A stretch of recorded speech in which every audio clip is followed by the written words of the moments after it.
All right. Welcome to another episode of the Cold and Culture podcast from Press X.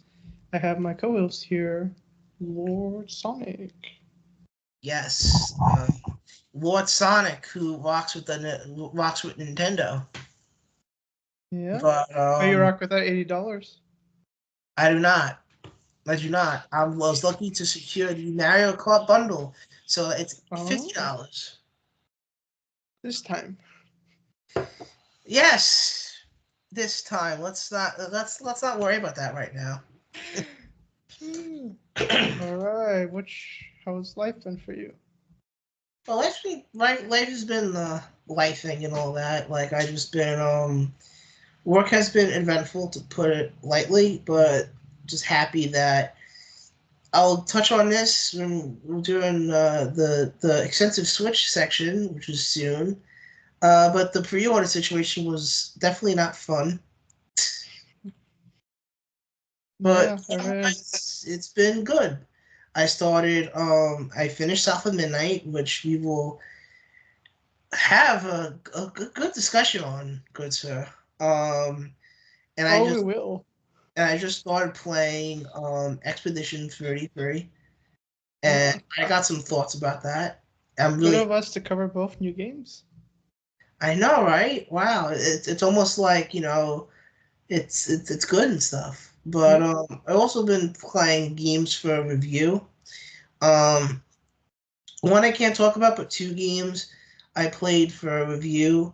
Level Devil, which is like this Atari looking inspired 2D platformer that is really difficult, but it kind of mixes up gameplay styles and it's pretty interesting. And another game that I should have a review out relatively soon is Once Upon a Puppet. And if anyone here enjoyed the Puppeteer back on the PlayStation 3, and Little Big Planet, imagine those two, but if it was like 2.5D/3D platformer energy, and I really enjoyed my time with that. That's good. Better hear that. So yes, I can actually finish a game. Dang. I'm happy for you, man. You finally did something. Yes. But what about you, good? So what have you been playing?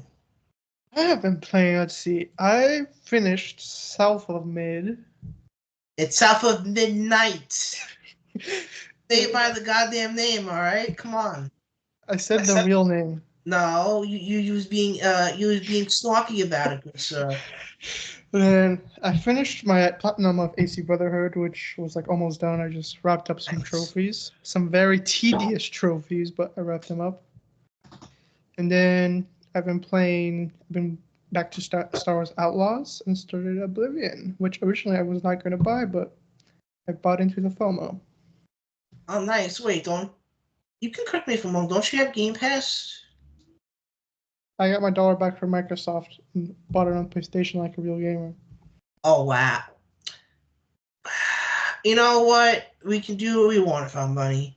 As So as Phil one of our stores will say, Phil says himself, Game Pass is not for everybody.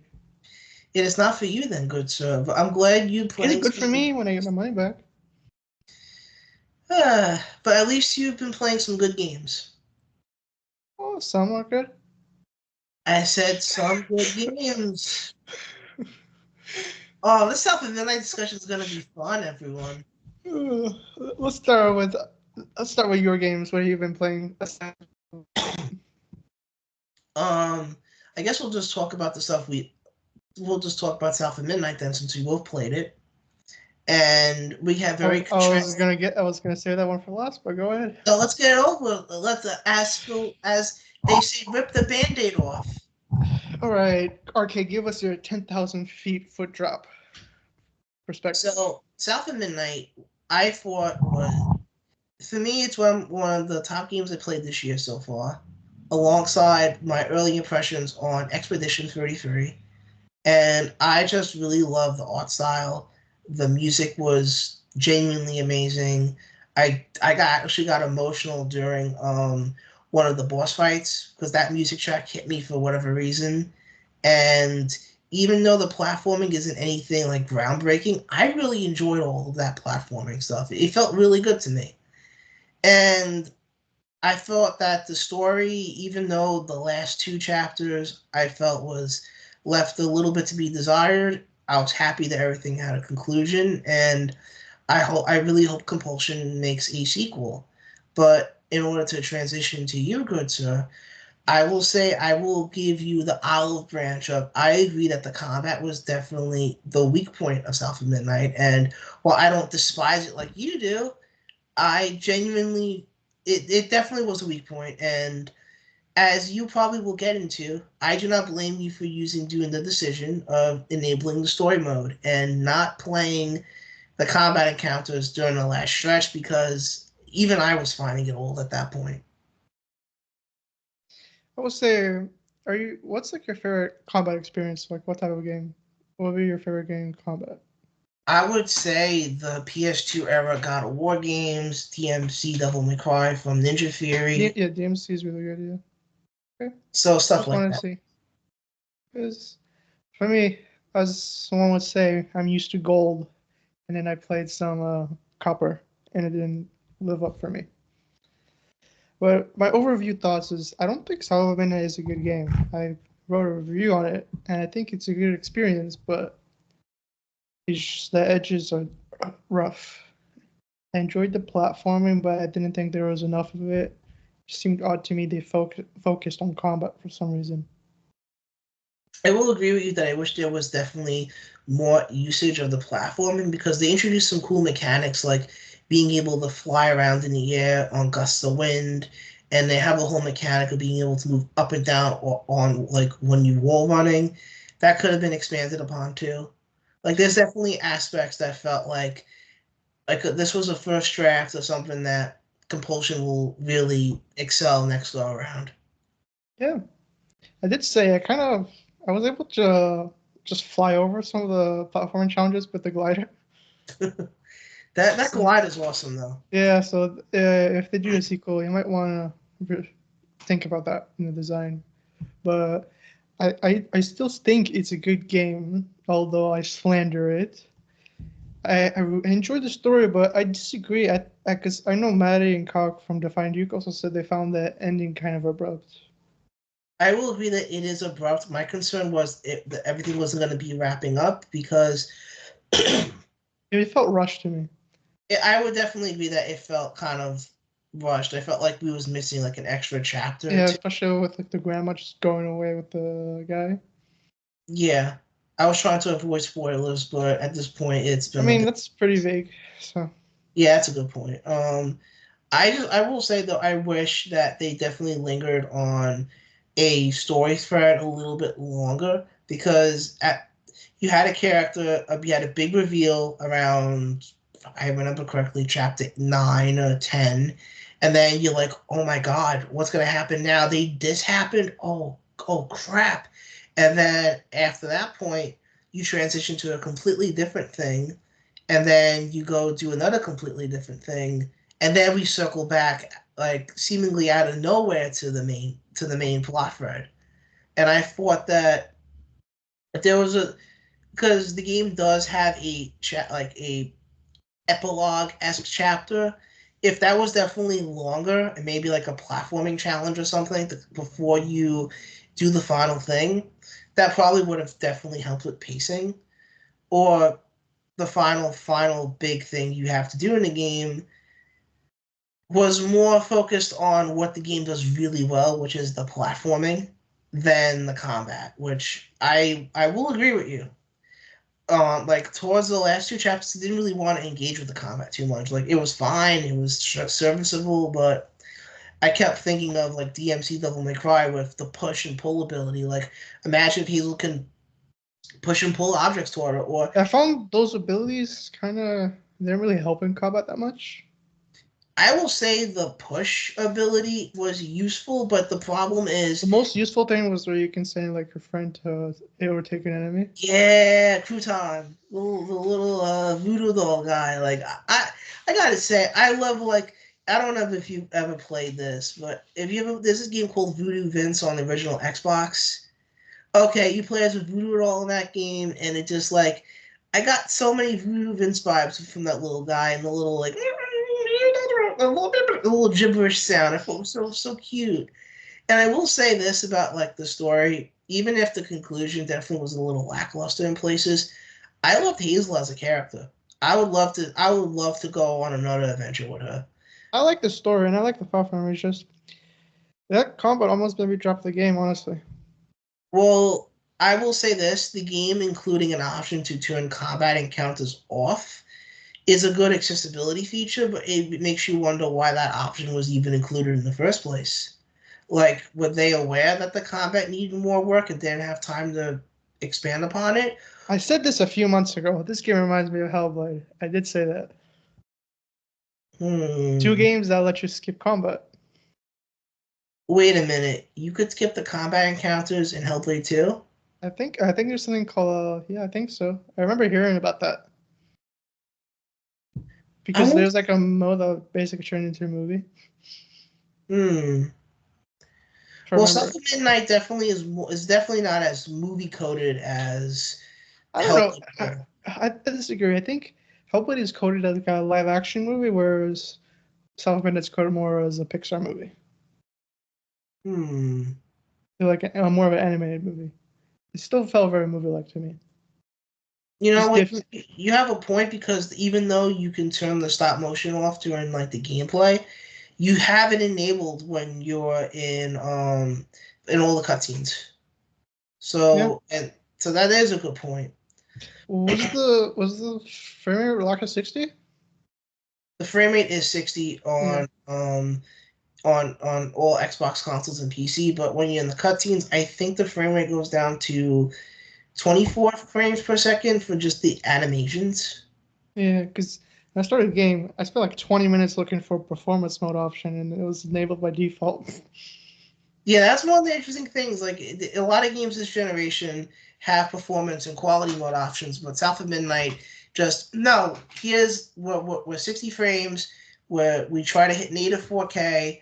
It's one of the best looking games on Series X, like stylistically. I love the stop motion look.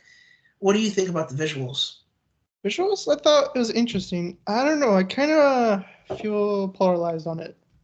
Like, I like the idea of the claymation, but like sometimes the faces just like look a little off. That might be more of a style, stylization. Yeah, I don't know how I feel about the style. It's not like an issue with the game. I think it's more of like,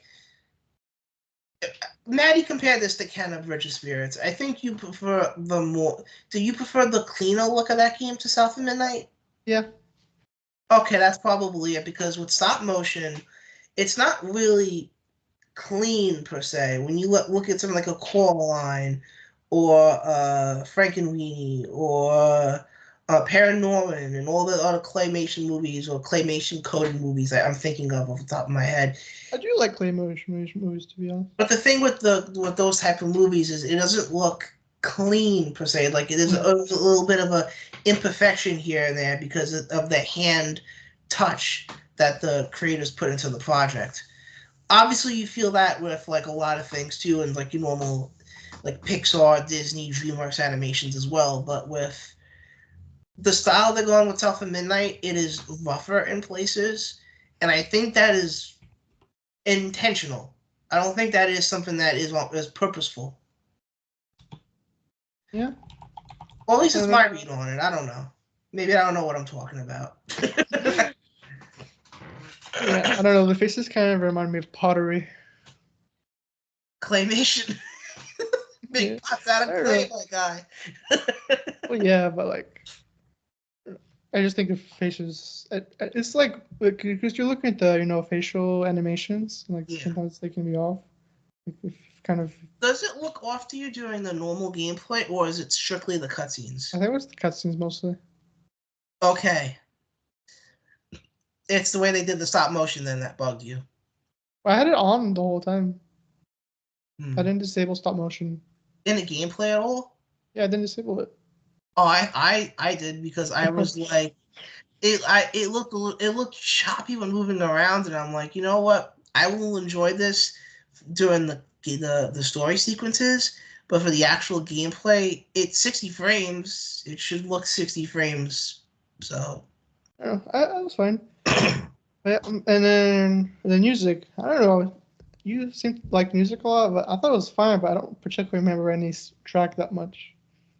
it's interesting for me because I don't usually listen to that style of music, but I feel like when it comes to music in games that really have its music as a big critical thing, I don't know. I guess sometimes it just hits differently for me.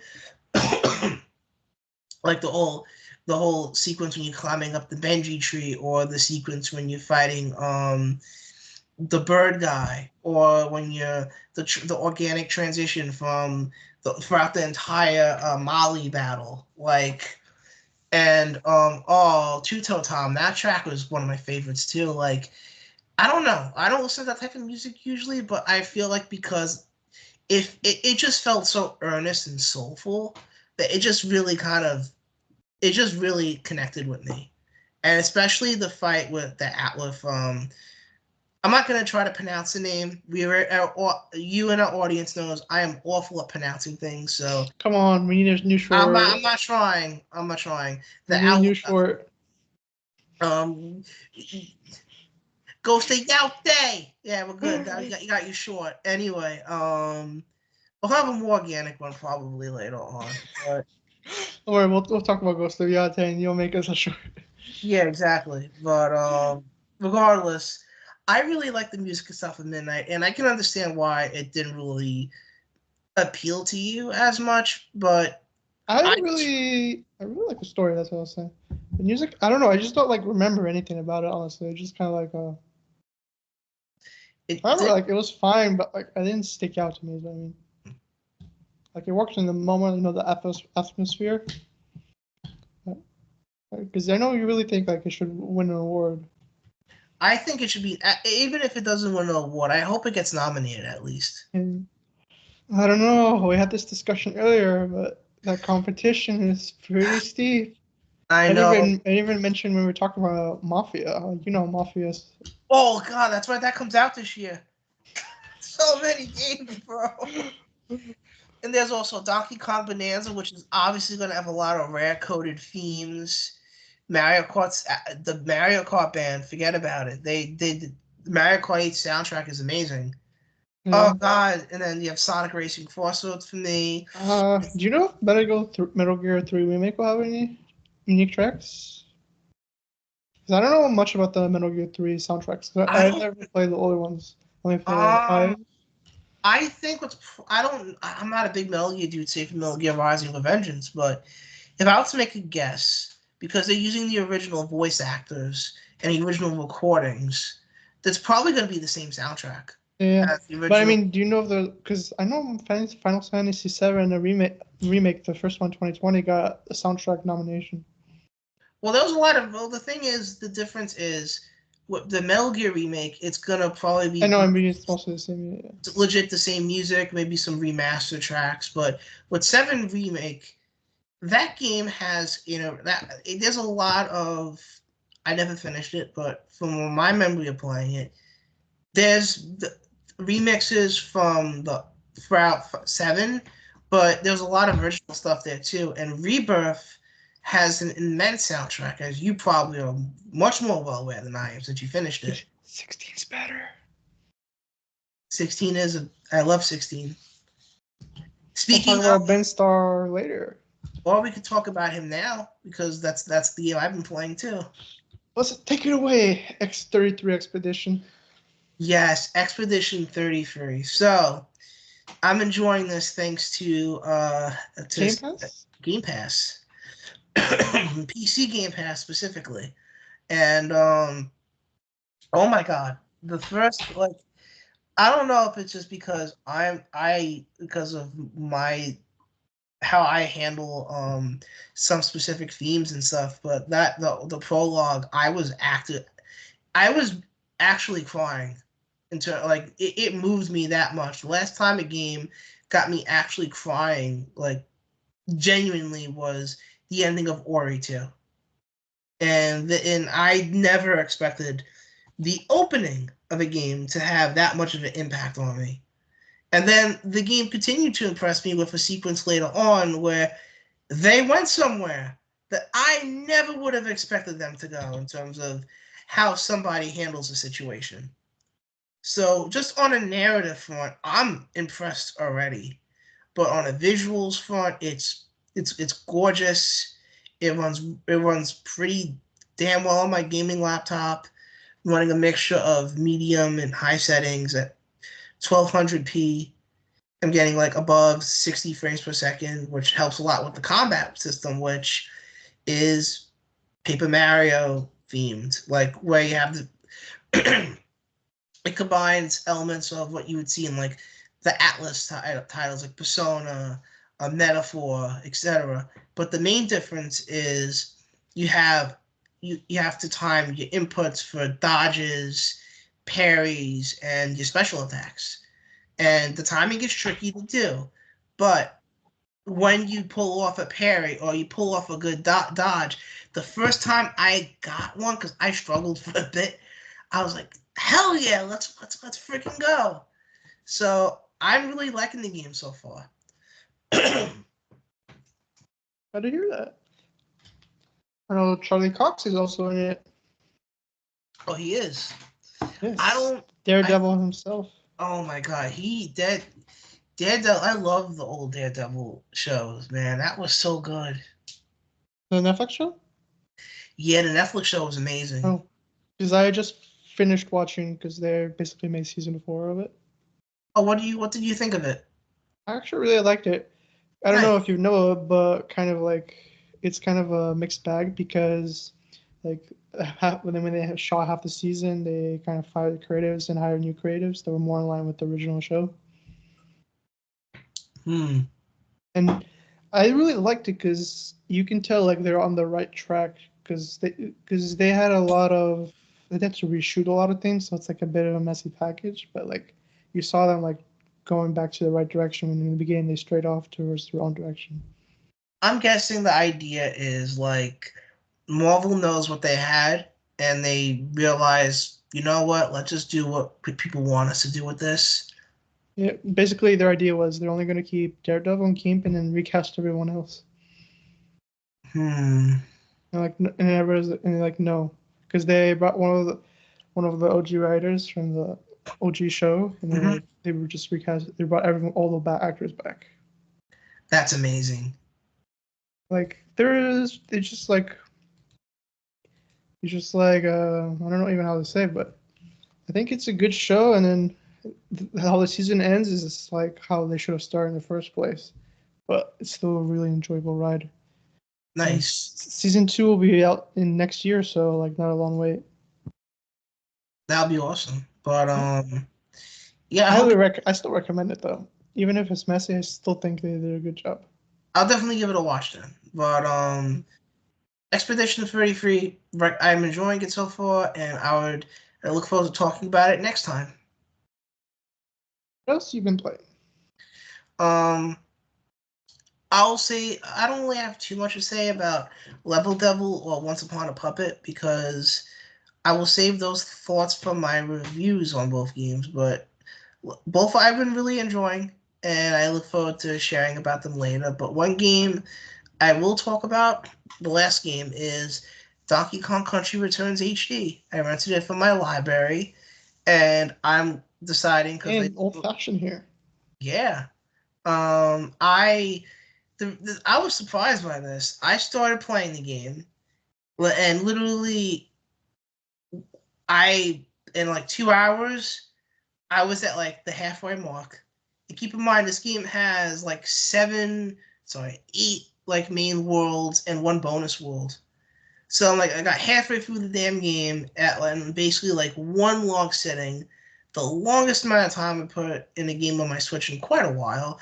And I'm like, wait, why am I that into this? And I think it's because I just like how the game feels. Because then the Retro Studios Donkey Kong Country titles, DK has a very weighty feel to him, and because of that, when you do your jumps, when you do your rolls, when you do your roll jumps, everything just feels really, really responsive. And when you pair that with the genuinely pretty good level design, you have a game that just you could just mindlessly play and just have a lot of fun. And I caught myself basically collecting most of the main collectibles, which are puzzle pieces for like an image gallery and the Kong letters. The one thing I will say though, the one core negative, fuck the rocket barrel. The rocket barrel can go to a special place in hell, and I do not look forward to diving into that abomination of a gameplay style when I eventually decide to replay Tropical Freeze again, because that returns in that game. And the reason why I hate it so much is you one hit, you're done. No extra hit points for the and unlike with the you don't really have as much control as you do with the mine carts. Where in the mine cart in Country Returns, you have the normal mine carts you expect from Donkey Kong Country, where Donkey Kong and Diddy are in the mine cart, and you have Diddy Kong. Diddy Kong. Yes, we're not making that joke. I know. I'm reading your mind right now. I know what you're saying. We're not going there. Let's keep it PG-13. Yes, but when DK and his boy are in the minecart, it's like there's two variations of it. One is like the normal minecart from the old games where you have your normal jump and you hold when you hold the button down, it's a bigger jump, or you tap it, it's a light jump, little hop, and you have to time that depending on where the enemies are, and it's a little tricky to do that. But in the Returns HD, you get an extra hit point for the minecart, so it's a little bit more manageable, and there's items you can get. Same with the bullshit rocket barrel to help out with that. And the other minecart is there's one that it just moves automatically, and the only thing DK can do is just a long jump or a hop, and so it sounds similar, but there's different variations of it, and I thought they were pretty good. But the main levels I enjoyed a lot, and the Switch version, if you never played it before, I would recommend it. And if you played it before on the Wii and you hated the motion controls because unlike in the old DK games where you had a button to do your roll and the other actions, you have to waggle the controllers for a whole bunch of actions. And when you try to do that in a 2D platformer, that is objectively awful. So having actual buttons for all your actions immensely improves the experience. So I would recommend it if you like platformers. Awesome. Is that it for games? That's it for games for me, and I beat games. You should be proud of me. One game a year metric. Yay! What about games for you? Did you talk about the games you played already? No, I have not. And let me begin with, I have beat Assassin's Creed Shadows. Ooh. I have had time to kind of sit on it for a bit. I had a very essay review about it on my personal. And then I'll say I think it's still a really good game. Although I have some criticisms, like I'm not sure what Ubisoft's obsession is with non-linear storytelling, where you can kill the targets in an order you want. In my opinion, I think it just hurts their writing team because they have to write dialogue where you can play it at any time in the story, and you can't have sequential events where you have you kill each target, your character develops more and more. They just stay the same over the story, which is hard for the characters to be developed. And then the game is so big that the characters kind of feel they're just not compelling enough because it's so big, and a lot of them kind of feel generic. But I think what this game really delivers is with its gameplay loop and its stealth loop. Because I think it's one of my favorite stealth games in recent times, where how the light system works and how you can go prone, tools to work with. Just really organic, and then you include the season system where play these scenarios in different weather conditions. and I had a really solid time with it. Nice. I'm glad you really enjoyed it. I knew that was one of your most exciting games for this year, Yeah. and I'm really glad that, from the sounds of it, it lived up to your expectations. Yeah. I mean, I'm happy I liked it because the first Quebec game I actually liked because I'm a huge critic of that studio. And then after that, I kind of went back to my AC Brotherhood platinum because I was like 90%, 80% done with it, and I had to finish those tedious trophies, and I just finally went for it. Nice. Yeah, I love that game to death. It's honest. It's probably like one of my top 5 games for sure. And I finally got all the all 100 flags. Nice. Is that like the feathers from AC2? Yeah. Okay. But plot twist: I did not know they sell maps in the in-game store. For what? If you go to like the map store in the game, you buy with in-game currency, you buy a map and it shows you where all the flags are. Oh my! So when I bought them AC2, I used a YouTube video, but I could have just bought maps. Oh wow! Like with the in-game currency? Yeah. Oh, like I never used the store. I wonder what this map store is for. And that's what it's for. So yes, you use that if you platinum those games. That's sick. And then Star Wars Outlaws, I continue. I've returned my playthrough of it, continuing on the main quest line. This game's really interesting because I always find myself getting distracted because it has a reputation system where you have good and poor states with different crews and gangs. And like I don't know, I just love taking those side jobs that help me like elevate myself to. Because if you like reach max reputation with them, you unlock cool rewards. I've been enjoying it. How's the stealth in that? Is it better now? Stealth? I mean, it's mostly the same. It's just now you don't, instead of failing stealth, you just get shot by a bunch of people. Because before it was like forced stealth. If you fail, you had to restart. Is there not like more weapons you can use? No, it's pretty much still the pistol, but like if you like there's like some guys that drop weapons you can pick up and like use it for a limited time. Okay. But most of the time you can only have the pistol equipped.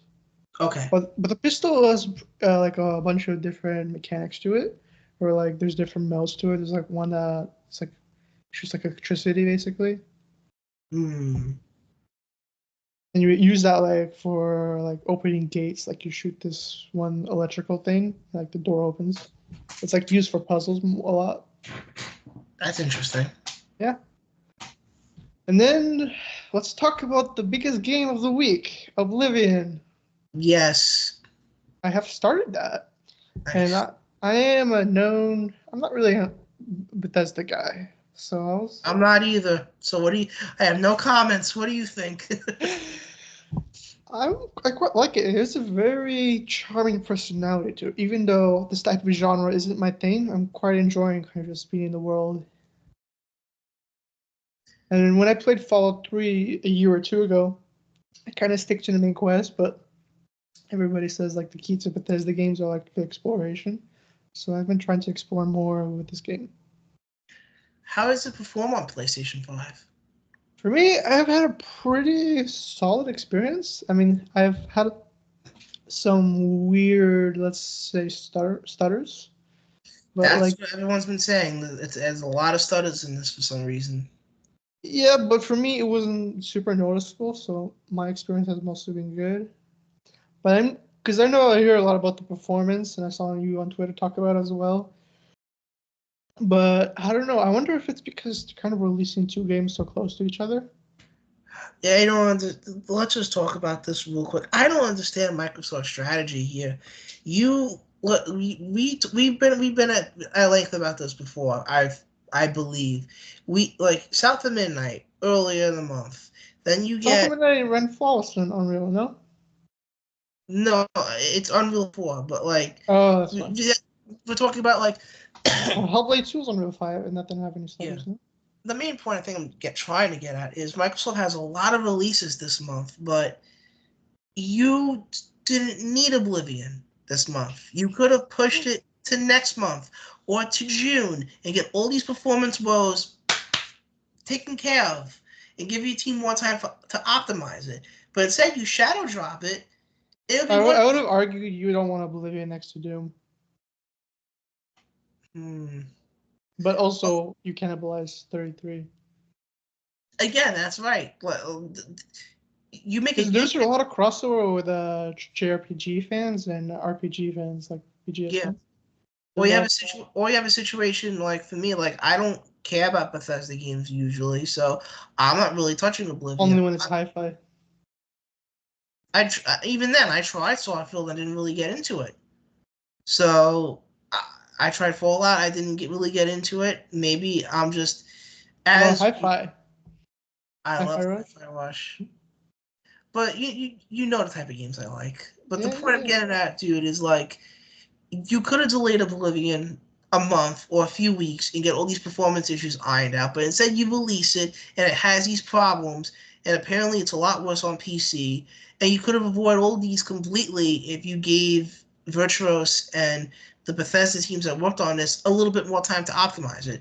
But here, let me say this. PlayStation is about to have a big release in June.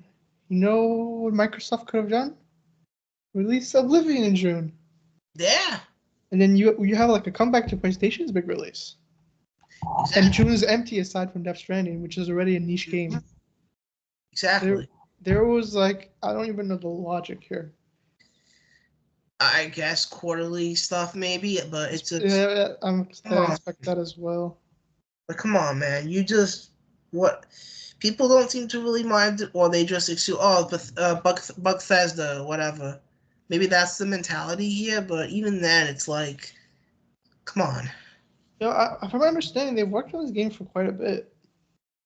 You could have worked on it a month or two longer. No, I mean, like, I wonder what went wrong, because ever it's years. The devs have put thousands of hours into this. It's probably Unreal Engine being the bottleneck. Unreal Engine 5 is a real bottleneck for these current generation of consoles. I don't know. I don't remember anything about Hellblade, do you?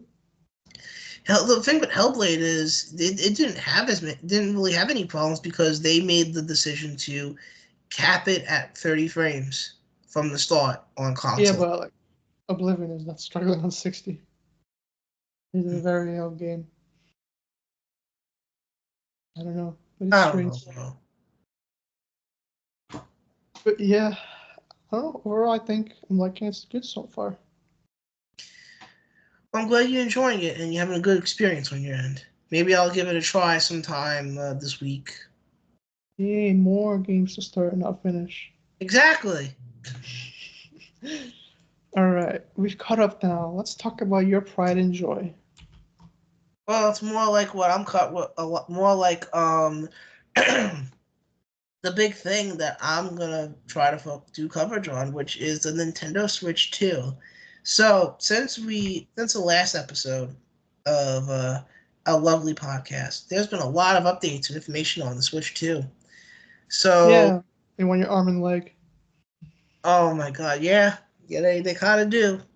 I love how they're making you pay for upgrade of Breath of the Wild and then making the DLC a separate cost. That is, yeah, we will. Okay, let's just discuss the upgrades because you mentioned it. So. Hey, I was the one defending Sony with their upgrades, but like you made Sony look nicer. I don't know how you do that, but all right. But the problem, so the way it's Switch 2 is with the Nintendo Switch 2, because it's much more powerful than the Switch 1. A bunch of Nintendo Switch games are getting upgrades for the new console, and you have two different tiers of updates. One is a free update for something like Mario Odyssey, the top-down Zeldas, the latest Pokemon games. And Nintendo hasn't really made it clear what those entail, but at launch or around launch, a number of games are going to be updated for free. The second type of upgrade is the Switch 2 edition. And if you own the games already, they range from $10 for the two Zeldas or $20 for Kirby and Super Mario Party. We don't know the price for the upgrades for Metroid Prime 4 and Pokemon Legends Arceus, Pokemon Legends ZA, but I'm under the assumption those are probably going to be $10 upgrades because they're just performance boosts. But we will see how that pans out. But what my good friend has alluded to with Breath of the Wild specifically, with that title, it had a $20 season pass, which gave you access to some additional content like challenges, a hero mode, unless that's free. Correct me if I'm wrong in the comments, audience. The ability to unlock an actual bike for Link to ride, some additional bonus story stuff, etc. But that was part of a season pass that was released on both the Wii U and the Switch 1 versions of Breath of the Wild.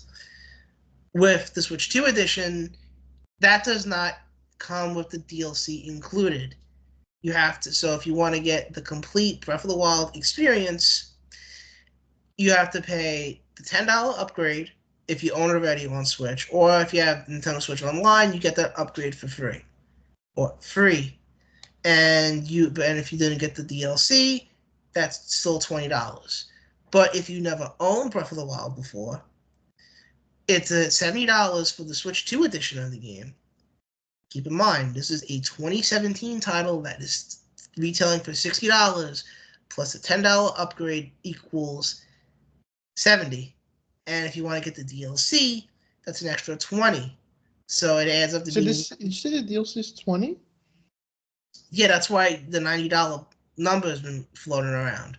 Because $60 for the game, $10 for the Switch 2 edition upgrade, and $20 for the DLC. Now, can I interject? Yes. Ghost of Yōtei Director's Cut. You know what it was? It was... No, I'm going to tell you. $10 for the Director's Cut, and then $20 with the DLC included. Yeah, that's a great point. With the upgrade for Director's Cut, if you owned the Iki Island DLC and the main game on PlayStation 4, the upgrade was $10. But if you didn't own the Iki Island DLC, it was a blanket $20 upgrade, right? Which seemed more unfair, to be honest. That DLC was like a solid 6 to 10 hours, I want to say. It's a pretty sizable amount of additional content. What is this Breath of the Wild DLC even content? It's content that's been out for years. So, wait, really? Yeah, it was from the launch. It was released throughout from the launch of Breath of the Wild till the end of that year, if I remember correctly, with the story stuff and being able to unlock the Master Cycle Link's bike being like in the second half of the DLC, if I remember correctly. Yeah, it is, but the reason why this is even happening is Nintendo's never drops the price of their games. So if there's any more Switch 2 edition games, like, it's going to be great. So another potential Switch 2 edition game that might happen in the future is one of my favorite games on the Switch, Fire Emblem Three Houses. I own the DLC already. So if that gets a Switch 2 edition, it's only a $10 upgrade for me. But for people who don't own that game already, it's going to be the same situation as Breath of the Wild, where you have to pay $10 for the performance upgrade, and I think $20-something for the season pass. So this is going to be a thing that's going to keep popping up as Nintendo makes more Switch 2 edition games because they never drop the price of their titles. And I guess we're going backwards then because you kicked off the whole upgrade thing. And the thing with these upgrades are part of the normal Switch 2 cartridges, and these cartridges are the highest capacity is 64 gigs, I believe, and a majority of Nintendo's published titles are on these cartridges. So when you saw Mario Kart World, Donkey Kong Bonanza, the Zelda upgrades, the Kirby Switch 2 edition, the Mario Party Switch 2 edition, etc., They're all going to be content complete on the cartridge with the Switch 1 and Switch 2 edition games. And this also extends to the a couple of third-party games that bothered to make actual cartridges. So, like, you get the Switch 1 and Switch 2 editions on the same cartridge, you pop it in, and it does an Xbox Smart Delivery type setup where the console knows what version it is. But the bigger issue is because for what between, like, maybe developers got dev kits late, or a situation of developers wanted to save money, or this or that, almost every single third-party game releasing on Switch 2 for the launch window, including everything from Sega, everything from Capcom, everything from EA, etc., they're all on these key cards. The key card has either some data or no data. You pop it in, you have to download the game. So you're thinking, oh, so it's kind of like how it works on PlayStation and Xbox, right? Yes. The problem is with the Nintendo audience, they don't really mess with that. They buy a cartridge and typically you're good to go. But the thing is, with these key cards, you have to actually download the data, and it just, at that point, why are you buying this cartridge? Just download the game digitally at that point.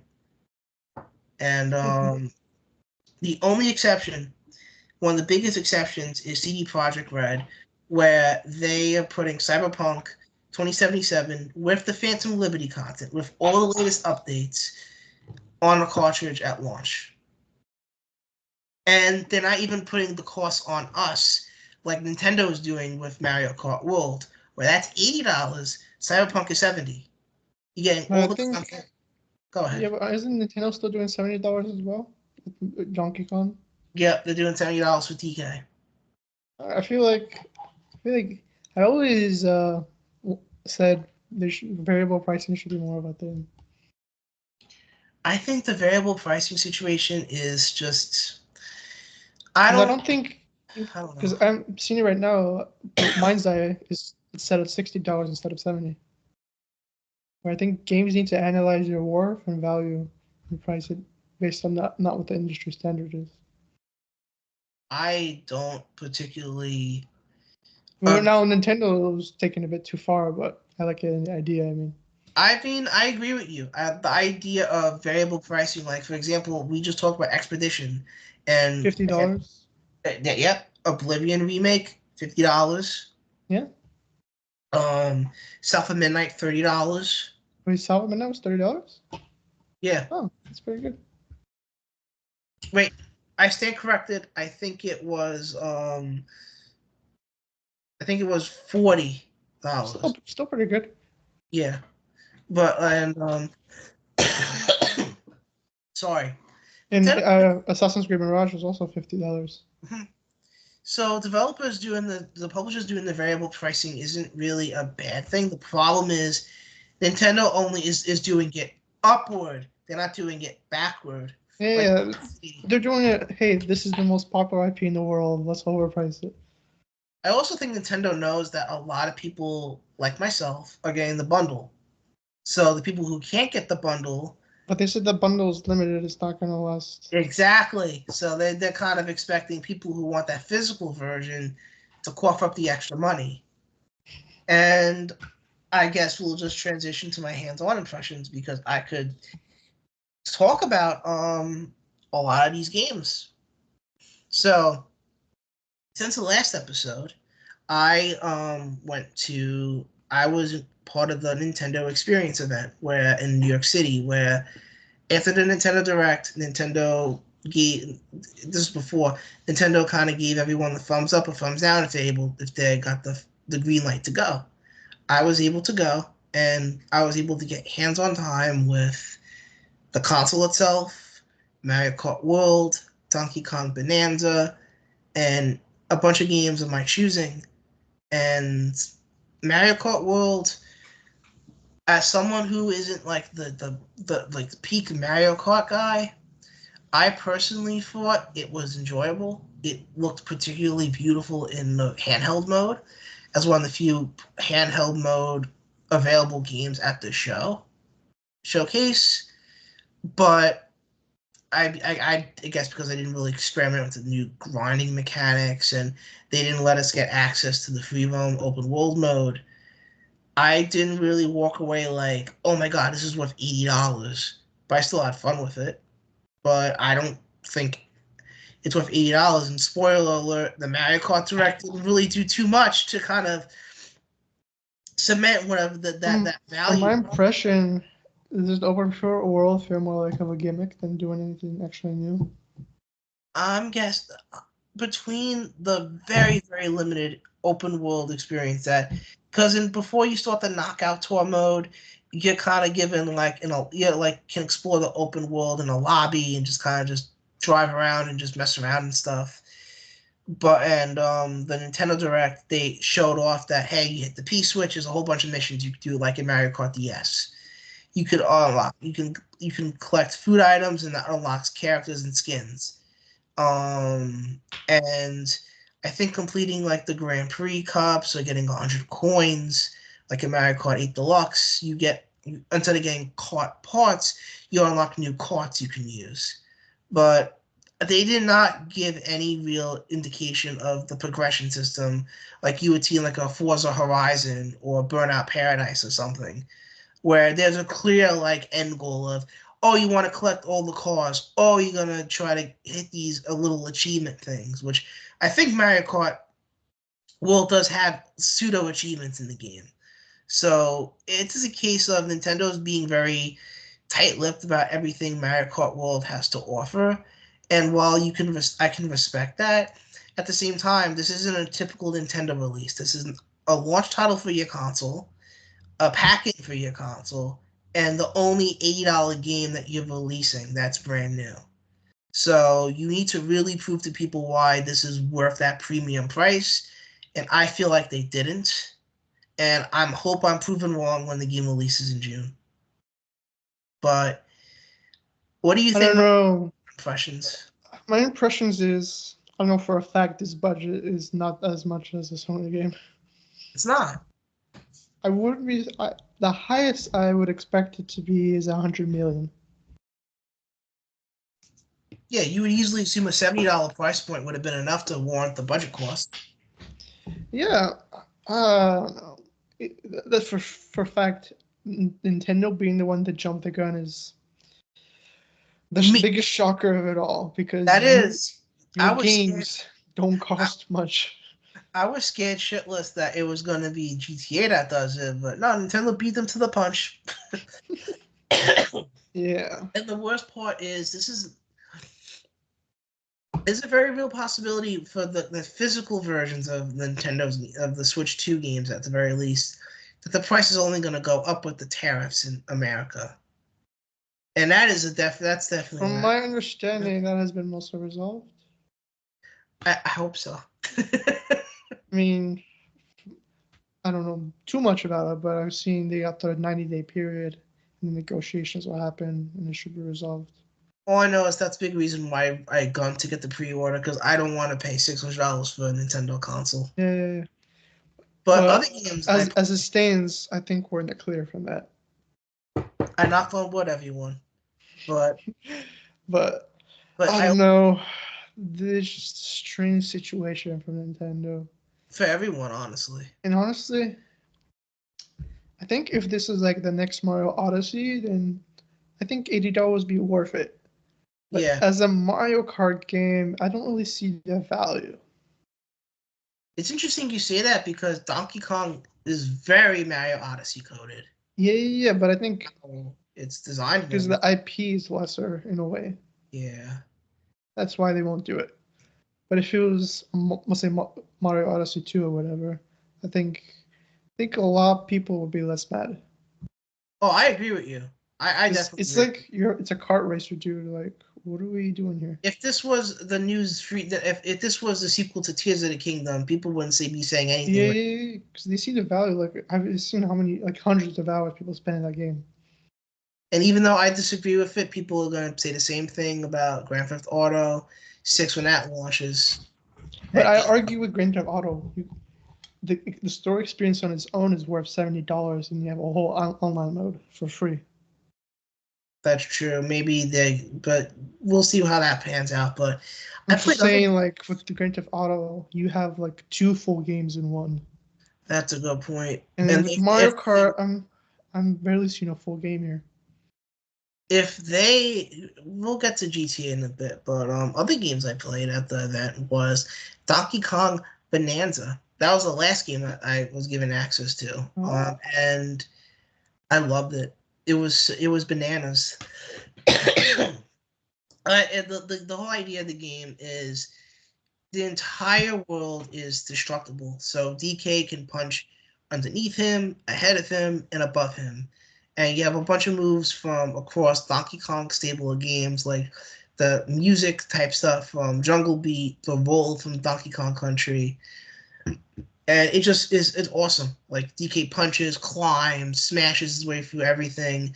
And through the sheer destructibility of the world, you can kind of chart your own path to get a ton of secrets and bananas or bananium, and like it's just really good. I really enjoyed my time with the demo. It was one of the key reasons why I wanted to switch to be quite honest. And honestly, if I was a Nintendo fan and I'm really into the games, but I would easily pay $80 for that one because that looks super creative.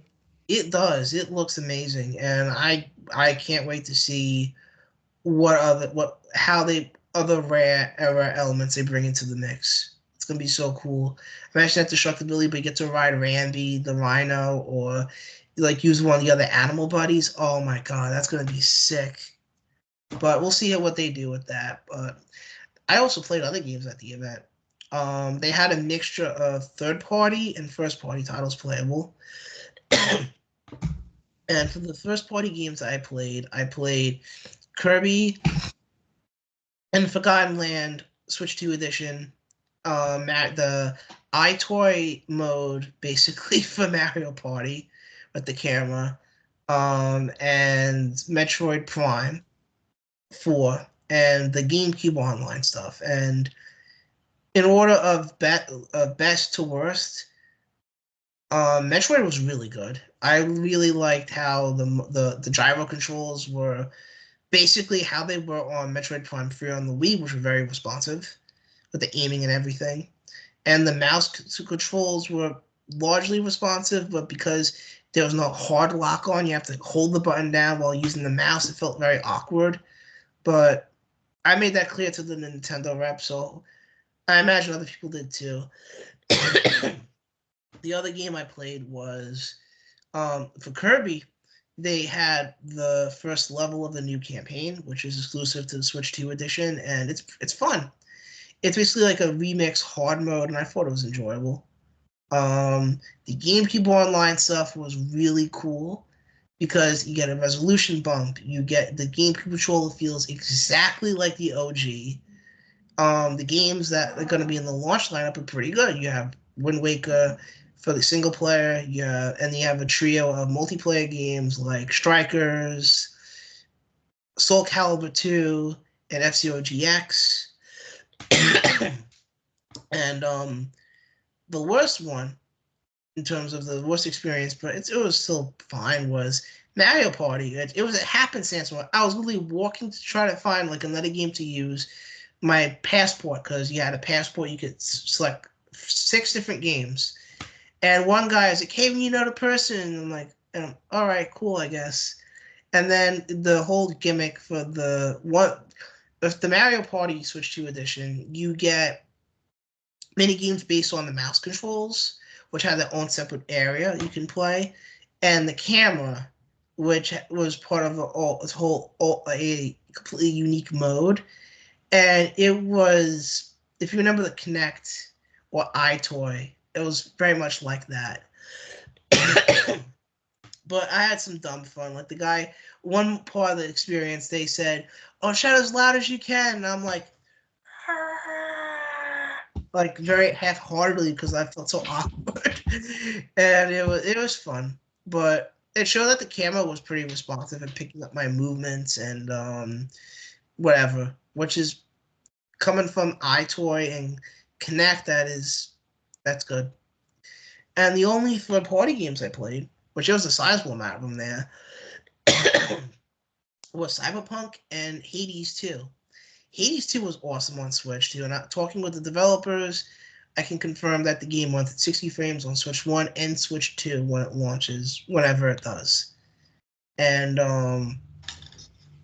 Cyberpunk on Switch, I was surprised at how good it looked. It looked somewhere between Series S and Xbox One X in terms of like visuals, and it ran at a mostly stable 30, and it was in the most intensive part of the game with Dogtown. So, Did you have the 40 frames?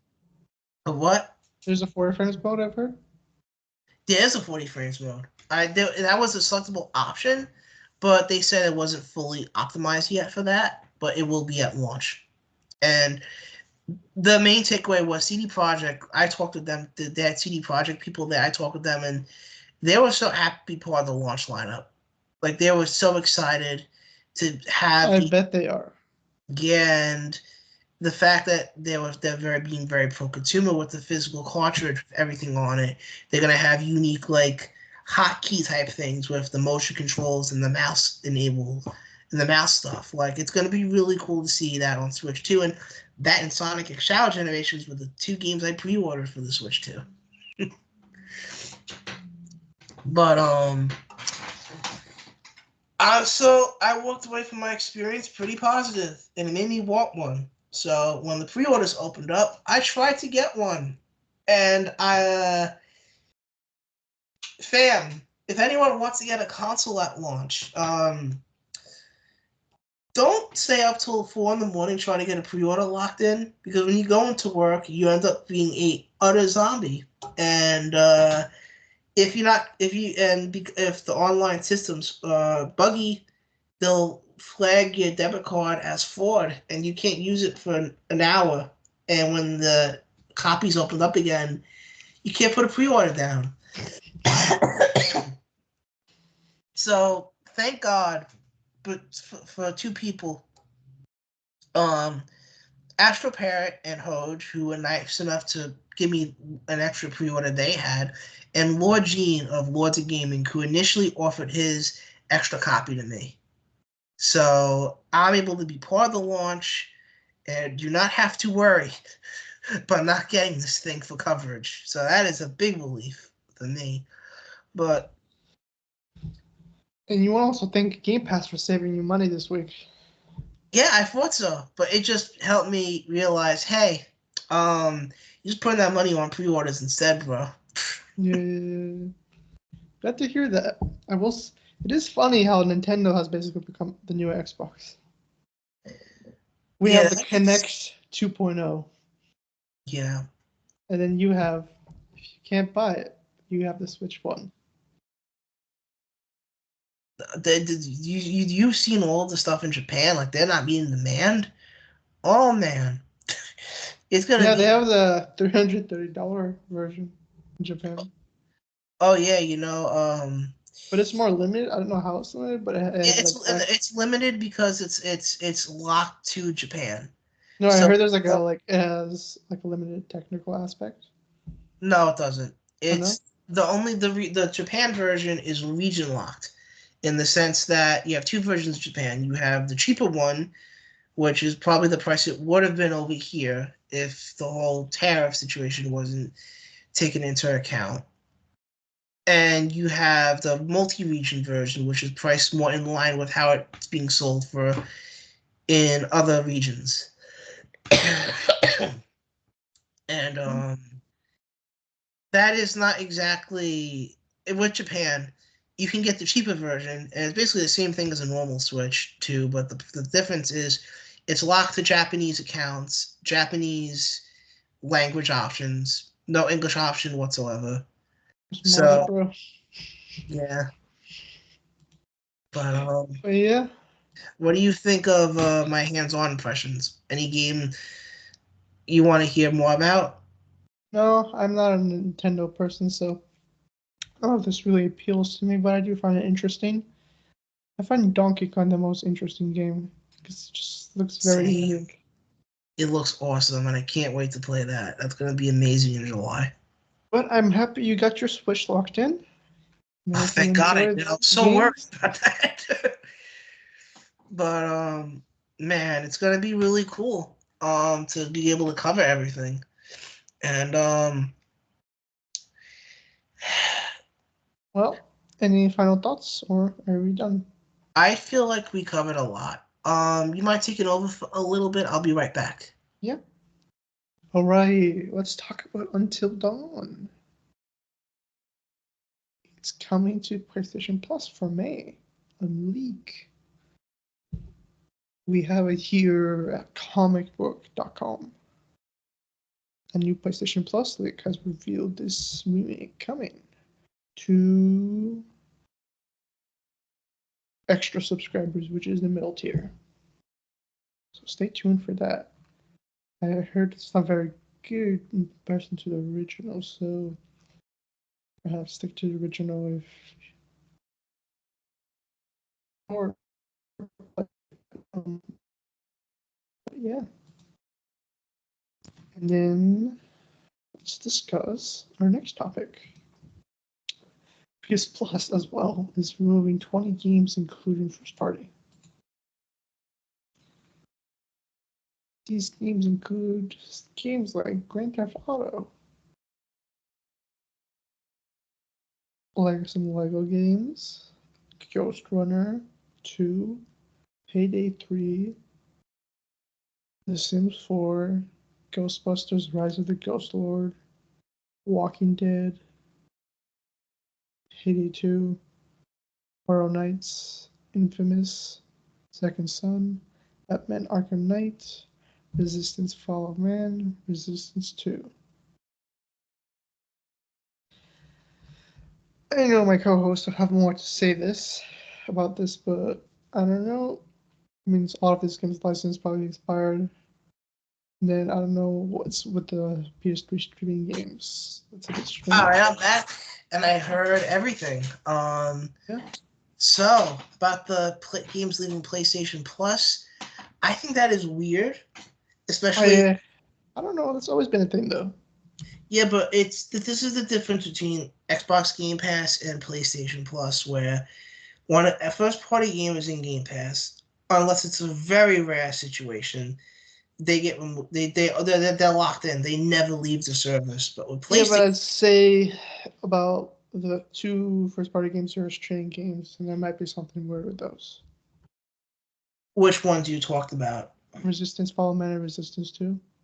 That's weird because they just added them not too long ago. Yeah, So they added them after removing before them last time too. Yeah, so my guess They'll is come back, but I don't know. I think there's something weird with the streaming games. I'm thinking maybe that those are going to be the first games that use the PlayStation 3 emulator. Maybe.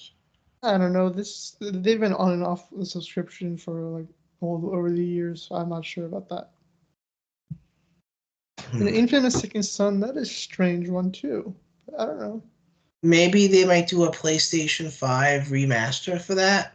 I don't know. They already did a six. Actually, they didn't patch it. It was always unlimited frames. Well, I mean, they patched games like Horizon and Days Gone, and yet we got remasters of those. Yeah, but like those franchises have. I mean, Horizon has a future. I don't know what Days Gone's having a movie, so there's that. Maybe they might be doing something with Infamous. I think Infamous is more dead than anything of these franchises. Well, there's no reason to just remove it off the service when it's your game that you own. So just kind of just more of a case of it's an indication that they want to do something with the PS4 Infamous games. Or they don't. Sometimes they just remove it because they feel like when they bring it back, it brings more attention to it. Again, difference between PlayStation's services and Xbox's services. Xbox services, if it's a first party game. Yeah, but Xbox Game Pass is sold on the idea of first party. That's the key difference here. You're there for the day that you will get access to it day one. And yet you pay more for PlayStation Plus Premium. I mean, Infamous isn't a premium thing; it's an extra. It is what it is, I guess. I just don't agree with it. I'm just looking. I don't know. I think is the nature of streaming services. I'm personally just looking at it as they want to do something with Infamous, and they could easily just do a PS5 remake, remaster, like they've done with Days Gone and Horizon and other titles. And I wouldn't be surprised if other PS4 era games get that treatment too, because PlayStation wants money. It's an easy way to make money. Just do it. I don't like it, but I hate to be the realist here, but I know you want Infamous back, but it's not most likely not gonna happen. it's not even that if I want it back or not. I'm just looking at it just from like. I'm looking objectively that Infamous is a franchise that is kind of, they don't care about. They find worthless. But then, but you own the game. It's something you have. You have the full rights to.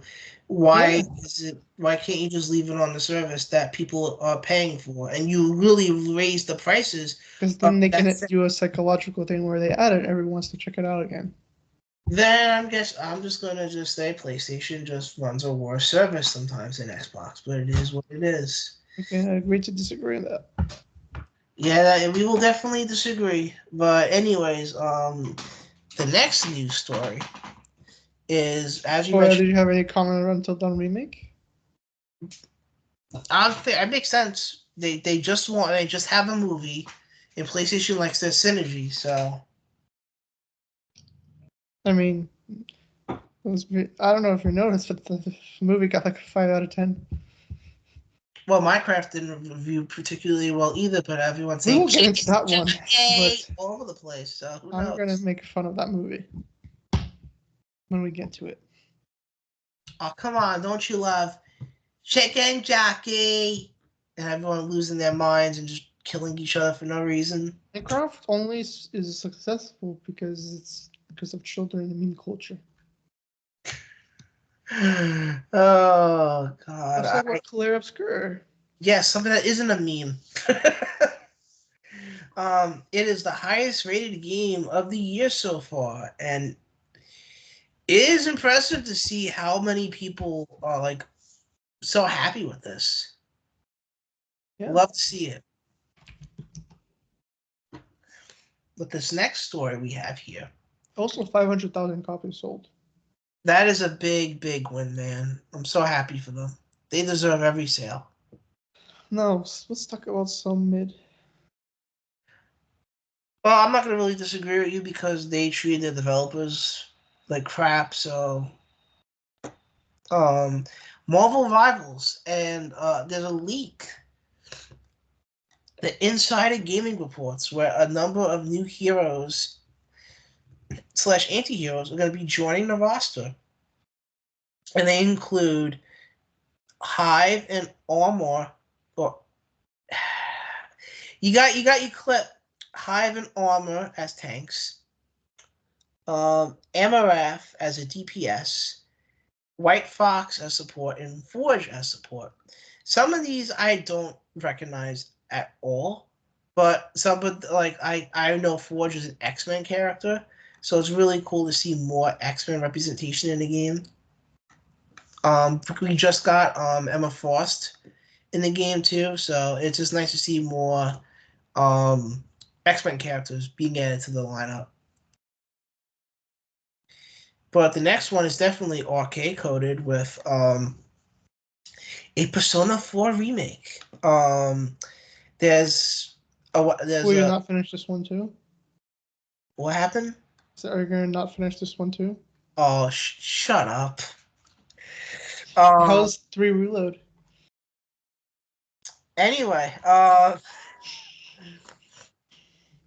there's fans, as reported on Insider Gaming, fans have noticed that a website for the domain of p4re.jp was registered and pointed out that 3 months before it was revealed, a similar domain was for Persona 3. And now fast forward a little bit later, fans noticed that a month after the Persona 4 web domain was opened up, it was updated. There's no additional information, but the main thing is that it's very likely we're going to be hearing about if there's a Persona 4 remake in development or set to be revealed. We're probably going to be hearing it at the Xbox showcase in June. Just like we heard about a bunch of Atlas news last year at their showcase. And Persona 4, I remember playing through Golden a lot on my Vita. So it's really cool seeing Persona 4 get the remake treatment, and hopefully Atlas picks good voice actors to replace the star-studded cast of Persona 4, because you're not gonna get you're not getting Troy Baker back. Go Weebs. But this is a story that I think you alluded to me earlier in the week. Yeah. The one you never responded to. Yes. So you take it away. Announced Blade Runner and canceled on Supermassive. It was a third-person over-the-shoulder game, as one would say. It had combat, exploration, and puzzles, I believe. And it seems to be the owner of the company canceled it, actually. The right owner, Alcon Entertainment, is to blame. The details aren't published due to protective sources, but it's understood the game was canceled late last year. Supermassive has commented in response to this, saying unable to comment on this, while Alcon Entertainment has yet to respond. Oh, here's the 4 gameplay pillars: stealth, combat, exploration, and investigation. In dramatic character interaction, the plan was also to include what Supermassive called authentic, punching, poignant dialogue within its cast. It lines up with what they did with Until Dawn, I guess. In terms of like the story stuff, maybe. It was budgeted around $45 million. With $9 million used for performance capture. Oh wow! So this is pretty late in development. This got canned then. Yeah. It was scheduled for 2027. So it was not far out. It's kind of strange because the Blade Runner, it would be perfect time to do Blade Runner right now since there's a TV show coming. Maybe they just weren't happy with how the game looked, so they just pulled the plug. I don't know. Supermassive has a pretty decent track record. Yeah, I think they got cold feet. That's probably it. Because I don't know if they're the ones making it, but I think they're making Little Nightmares 3. I played like the demo of that at Comic-Con last year, and I thought that was an enjoyable experience. So it's a shame seeing a game get canceled, and hopefully those developers get back on their feet. Supermassive is also publishing a game later this year. The horror, like Dead Space thing, or what it's called. Oh yeah, I forgot the name of the franchise, but I know what you're talking about. 80/20, Directive 80/20, that's what it was. Yeah. And then yes, Supermassive is making Little Nightmares 3.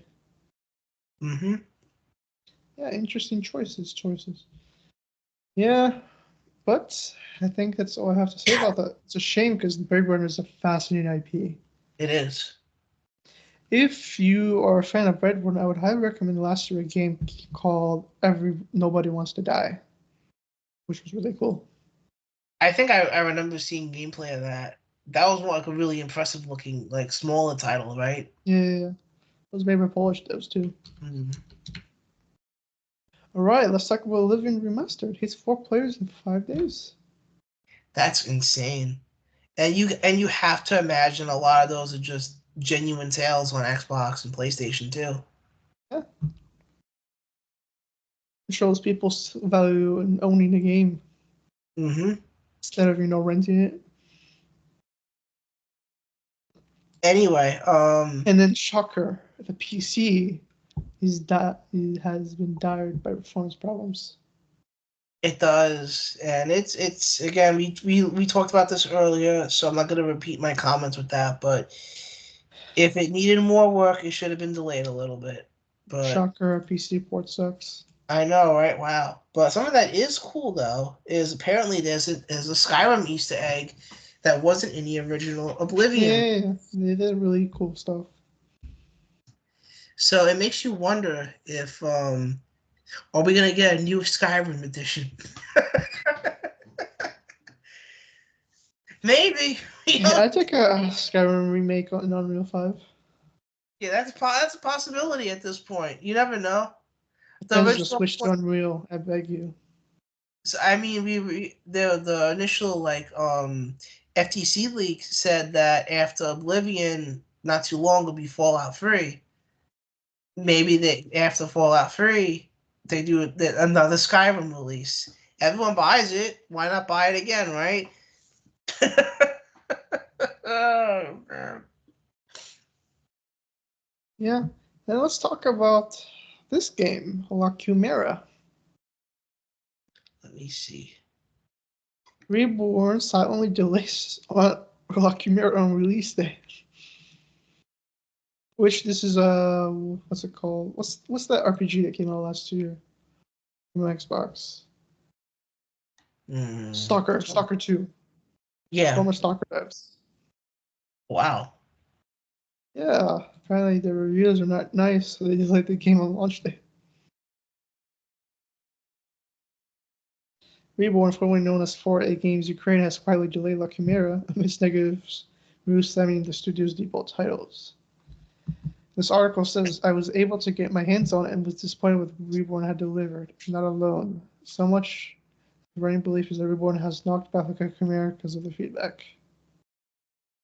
Well, I mean, if you would assume that some of this would be caught during playtesting, right? Yeah. I don't know. It's a new studio. And it has co-op, apparently. Well, at the very least, they're able to delay that game, and they could probably fix. Well, let me read this to you. The visual effects are subpar. The gunplay is cut and dry and unimpressive. The voice acting and animations are dated. Nothing engaged me from a story perspective. I simply didn't care to become immersed, which was ultimately revealed itself a relatively short shooter with uninspired mechanics. Yeah, hope they can finish that game up to be in a better state. Agreed. And then this is a little funny story I included. Wait, what is this? A Call of Duty player got stopped on the airport trying to bring a zombie monkey bomb replica home plane. Oh my god, they thought it was an actual friggin' bomb, didn't they? Can you imagine a Call of Duty player who took this with them? Why are you doing that? Why are you just putting yourself in trouble for no reason? Oh my god. Yeah, that was just a funny story I had to include. That is hysterical. Wow. Doom has revealed more gameplay about something called the Cosmic Realm. And then they've also, let's talk about our favorite rap guy. Oh yeah, rap guy. He's back for Doom. We have a controller and a console, I believe. Yep. I mean, that's I like that. I like that they keep doing that stuff. The controller looks really good. I will be there for the Ghost of Yōtei controller. Oh, absolutely. I know you will be. I have not bought any controllers since launch. Same. For Yōtei, I will be there. I was going to get the do Astro. you have anything else to say about Doom? Not really, but I'm looking forward to playing it when it comes out. All right. The more I hear about this next game, I get more and more side and feel like it's gonna suck. EA's free-to-play game does not have an offline mode. Makes sense. It's a free-to-play game, but and then don't forget they had microtransactions in the beta or the alpha. Jesus, yeah, that's right. That is. Yeah. Everybody would have been like, we want Skate back, but not like this, but not like this. It's the embodiment of the monkey's paw. That's literally what this is. Yeah, but Tony Hawk might satisfy the Skate fans. Hopefully. Let's talk about Mafia. The Old Country is going to have a new gameplay trailer at PAX East soon in May. I'm going to PAX East, so maybe I might be able to see it in person. Love Mafia. One of my favorite franchises. And its release date was leaked on Steam, finally. As August 8th. 2K has a game coming out in August and a game coming out in September. And then we know Sony launched Ghost of Yōtei on the 2nd, which leaves the end of October quite free. Just a thought. Yeah, the speculation and the rumblings said that GTA is a late October title. I believe it. Everything's lining up. Everyone better get out of the way. The Sony marketing deal is going to be interesting. Oh my! PlayStation 5s are gonna fly. They don't even need a marketing deal at this point. They don't. They're ready to default console. PlayStation 5 is gonna fly, and if it actually is decent on Series S, people might buy those just for GTA. So let's see what happens. Let's talk about Ubisoft doing what EA can't. Crew 2 will have an offline mode next week. That is really good, especially considering the whole situation with Crew 1, where that game is literally a paperweight now. You can't do anything with it. Yeah, but co-op was like the core to the game. So like you can't enjoy that game offline, in my opinion. Still though, if you're kind of taking the service offline, let players engage with something, you know? Yeah, I understand that, but like it's kind of really hard to finish it because a lot of the races are like you are looking for players. If I remember correctly, I haven't played the first one in a long time. Fair point. Well, good old Remedy. Oh yes. Firebreak. And this is their live service multiplayer game. FBC Firebreak will come out soon. It's the co-op FPS game, which we thought was really live service, but it's not live service. Oh, you corrected me. Thank you very much for that. I appreciate that. It is on June 17th, and let it be noted that it's on Game Pass and PS Plus. That is great. They're gonna get a lot. PlayStation Plus Extra and Premium members. Yep. And Game Pass as well. So I look forward to trying this out because I know Remedy cooks.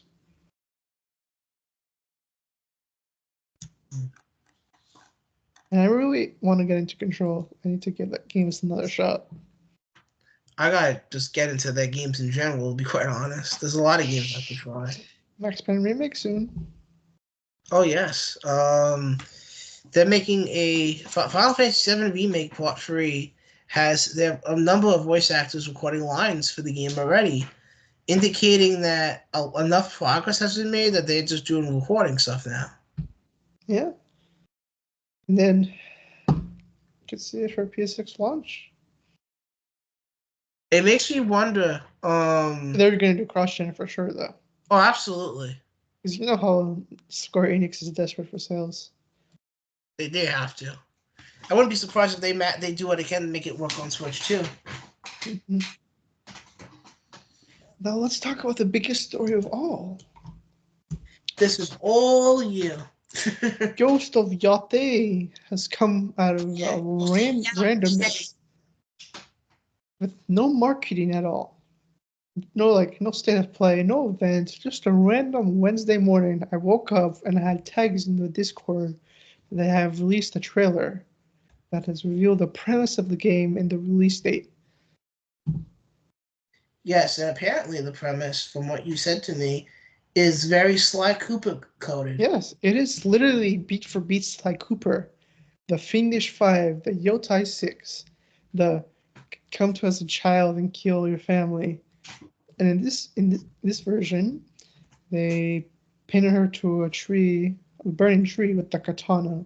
And then she escapes and uses the katana as her main weapon. That's powerful stuff. Yeah. And it is in the heart of Enzo, which is in Hokkaido in present day. And you sent me a link to the trailer theme, and it sounds really good.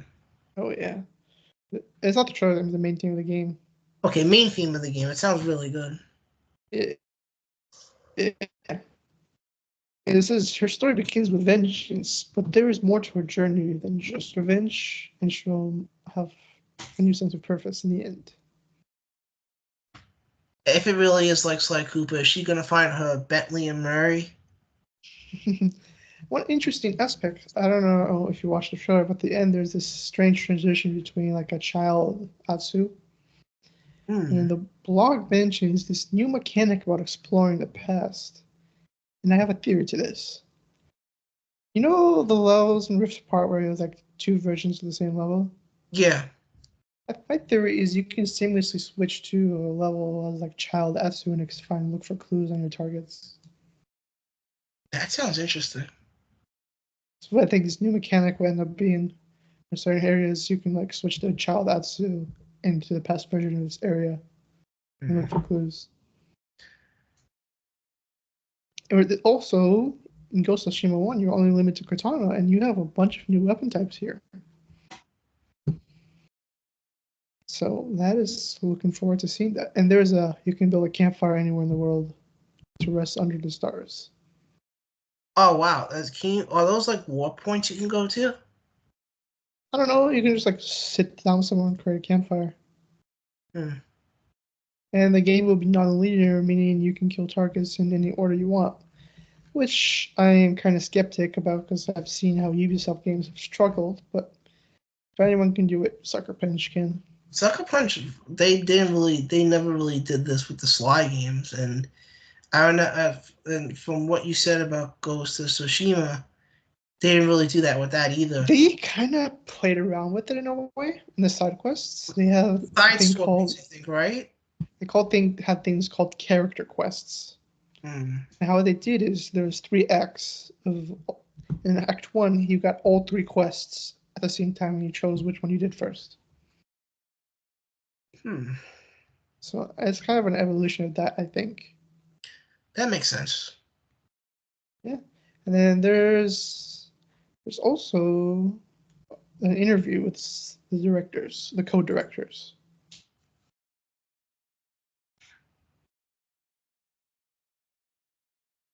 They talk about what it meant to, choose a female protagonist and why she was the right choice for the story. And, just to go into the combat mechanics. They also say that their inspiration for this is still the Kurosawa samurai films, which is why revenge remains a motif like the first game.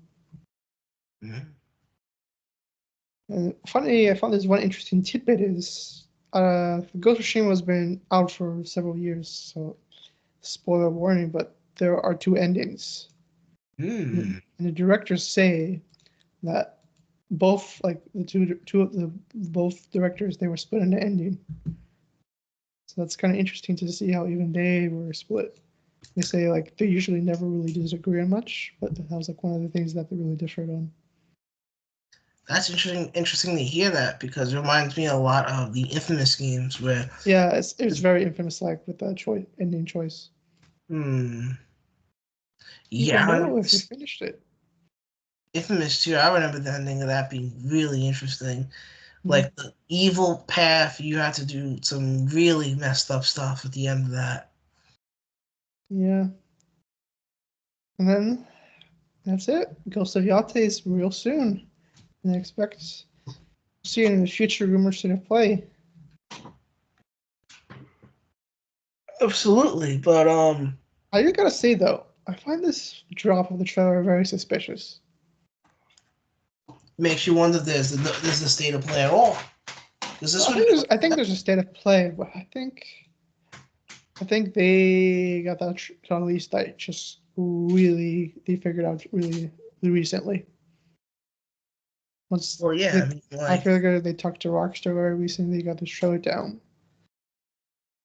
Yeah, I can imagine like Sony just like, hey, Rockstar, what is the release date for your open world game?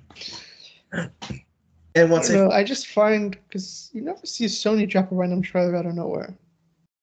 Did they do this for God of War Ragnarok when they gave a state of play? Oh, was that a state of play, or was that like a shadow drop trailer? State of play. Then a state of play, they released the trailer, the story trailer. Okay. Guys, sorry, don't mind me. I don't know. I feel like there's something deeper going on behind the scenes. Or it's Well, an experiment. They want to see if they can shadow drop random trailers out of nowhere in the future. Nintendo does that sometimes with their trailers, so Yeah. I mean, it popped off, so they probably got the results that they don't need an event. excuse me. Well, a lot of PlayStation fans want to know when the next big game's coming out. Yeah. And this is one of the biggest games, so that's probably what I got the traction it did. No, let's talk about G6. This is just a really neat little story. They have 2 new milestones. This trailer has surpassed 250 million views and 1 million comments. Wow. Since being uploaded in 2023. That is crazy. Yeah. Wait, time out. The GTA 6 teaser was 2023? December 2023. Oh my god. Wow. Yeah. Well, now ago, yeah. I feel bad for you Rockstar guys who have gotten literally nothing. Hey, Damn. you're not so bad yourself, Kingdom Hearts fan. You know what? At least it made peace with that series. Yeah, now you get Star Wars. Yay! But speaking of, sorry for joining up. I guess I'm tired. Speaking of classic stuff, the anniversary PlayStation themes that came out for that were timed exclusives for the anniversary stuff last year. PlayStation realized that was a stupid decision, and they were turning that in a software update for all PlayStation 5 owners, where you can set the theme to PS1, PS2, PS3, or PS4. And Lord Sonic's gonna rock that PS3 theme once he I have uses a the hot take here. What? I still think it looks like crap. What? These overlays look, I don't know, they just don't fit with the UI of the console, I don't think. It's just nice. It's just a nice bonus. It's a nice bonus, but it's not implemented very well. Well, yeah, because they don't have native themes for the PlayStation 5. Yeah.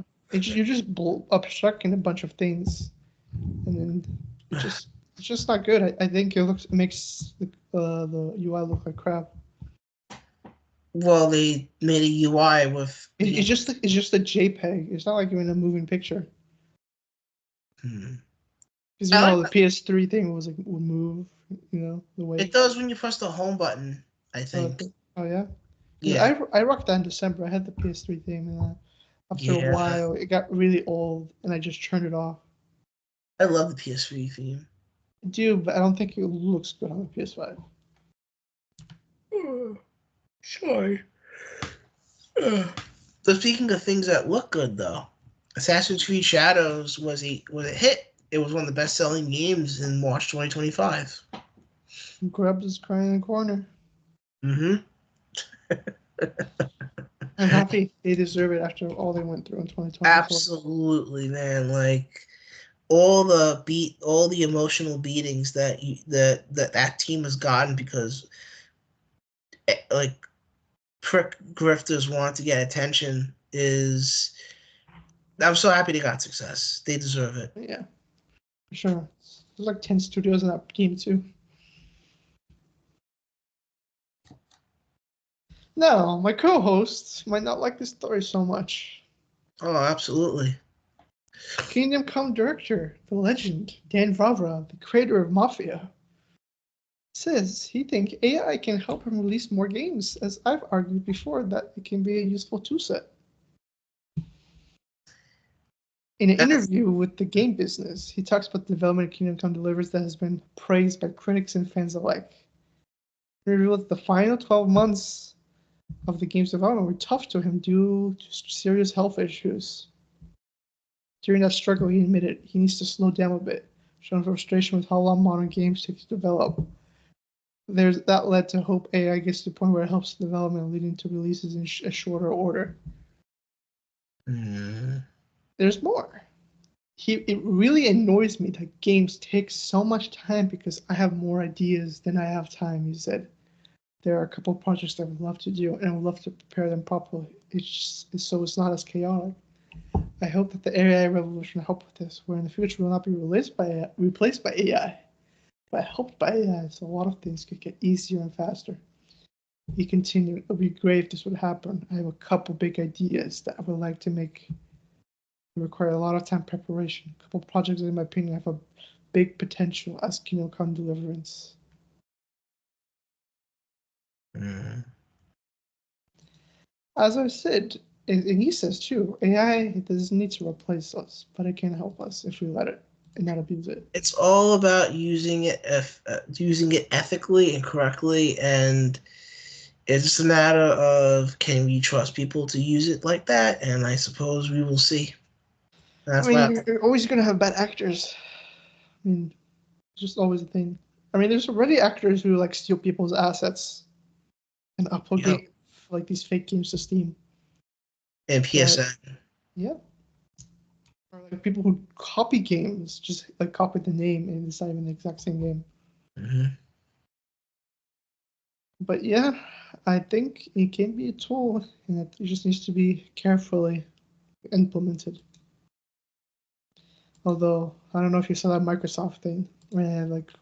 Oh, freaking Quake. Oh my god. That looked dreadful. But they wheeled out the creator of Doom on it.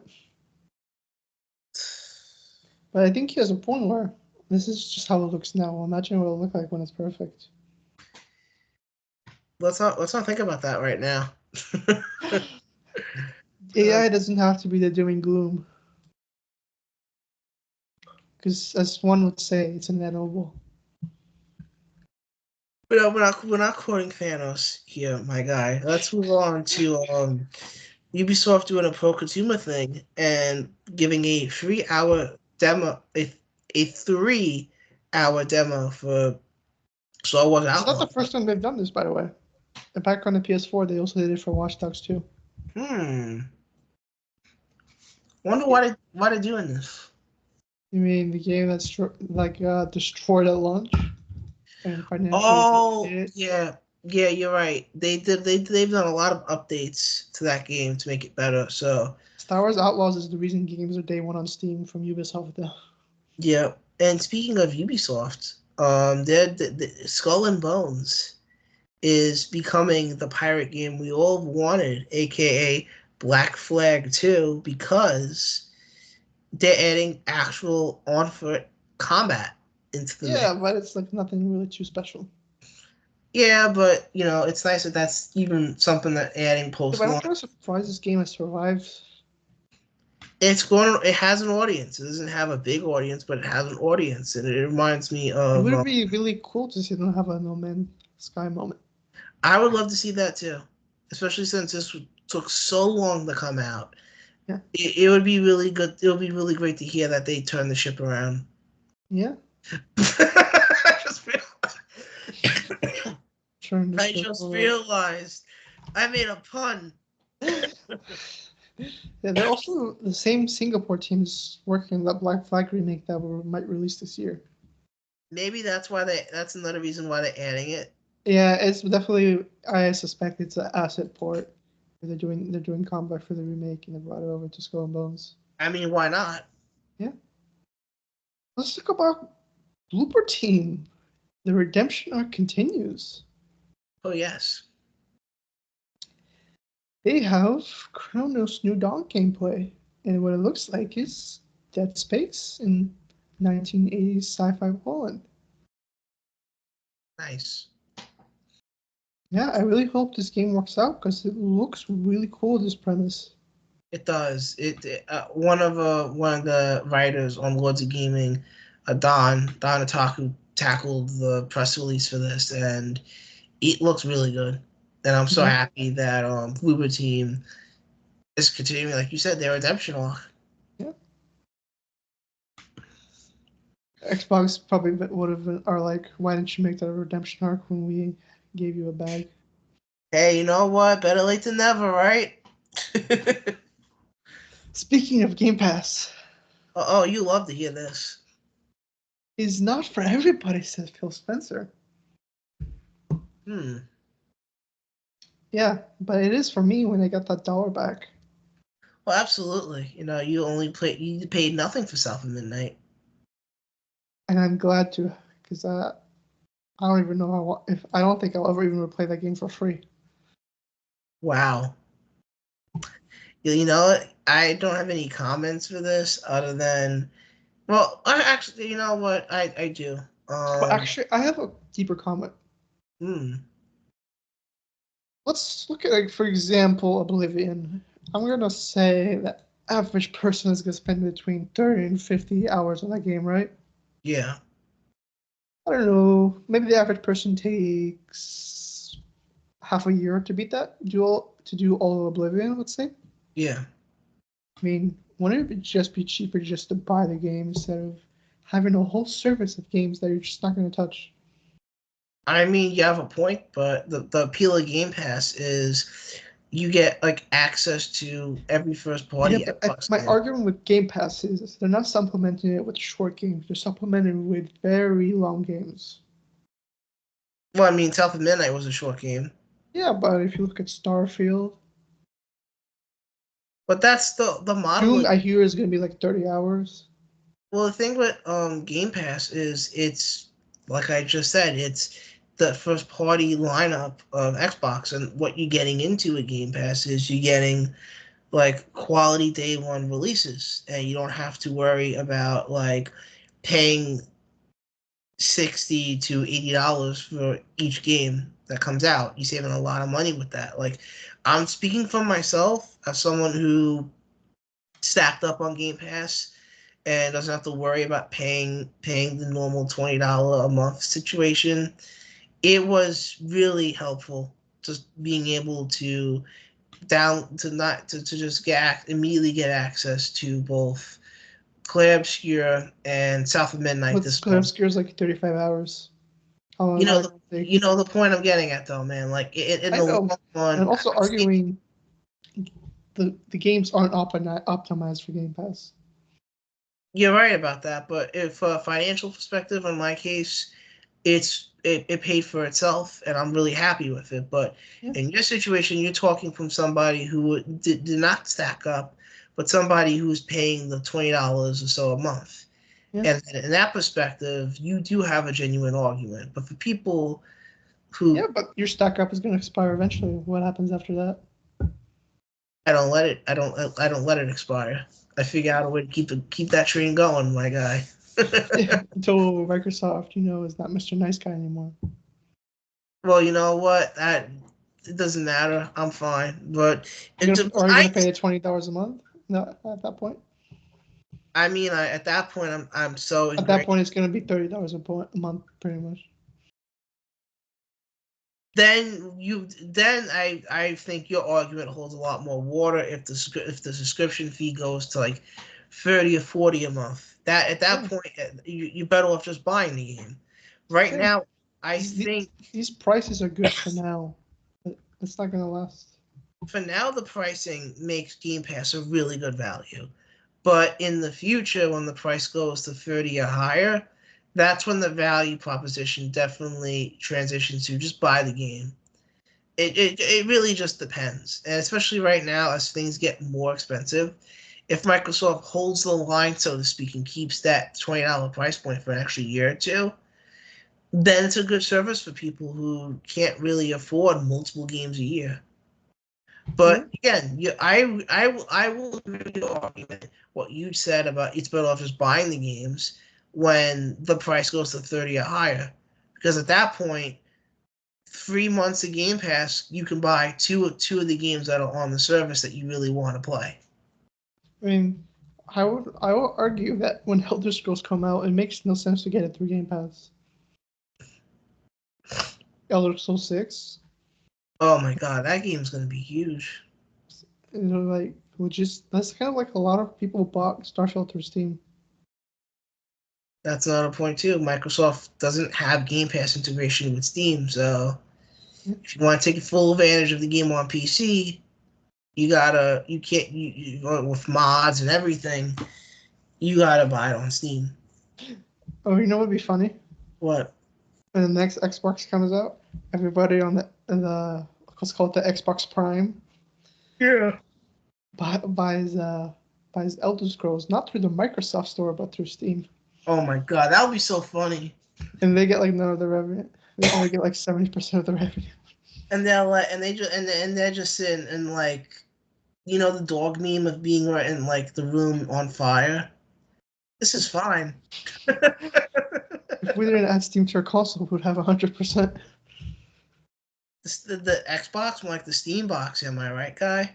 The Microsoft Gaming Prime box. Yes. Let's talk about Ghost of Yōtei again. Oh yes.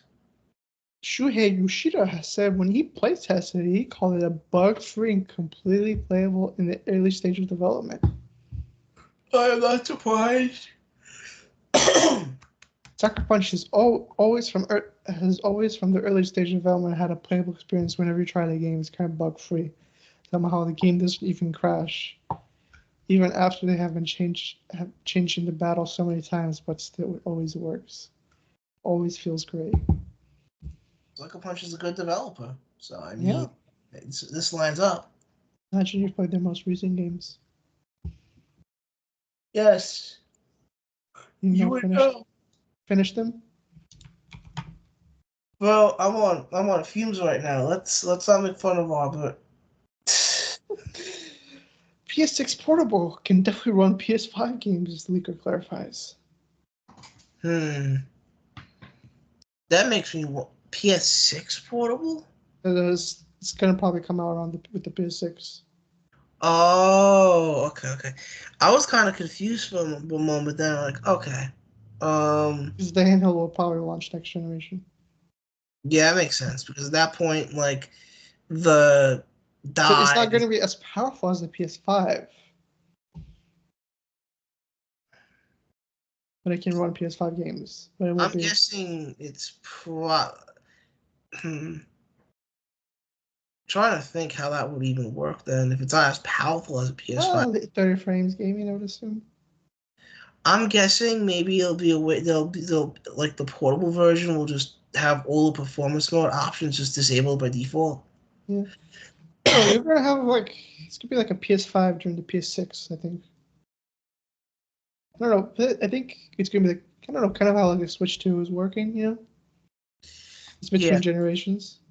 But the thing with the Switch generation is when developers making games on the Switch, they're making the game with two profiles in mind from the start of development: the handheld mode and the docked mode. With now that the Switch 2 is more powerful, some developers are being cute and having different performance options like quality performance mode, dock quality performance mode, portable.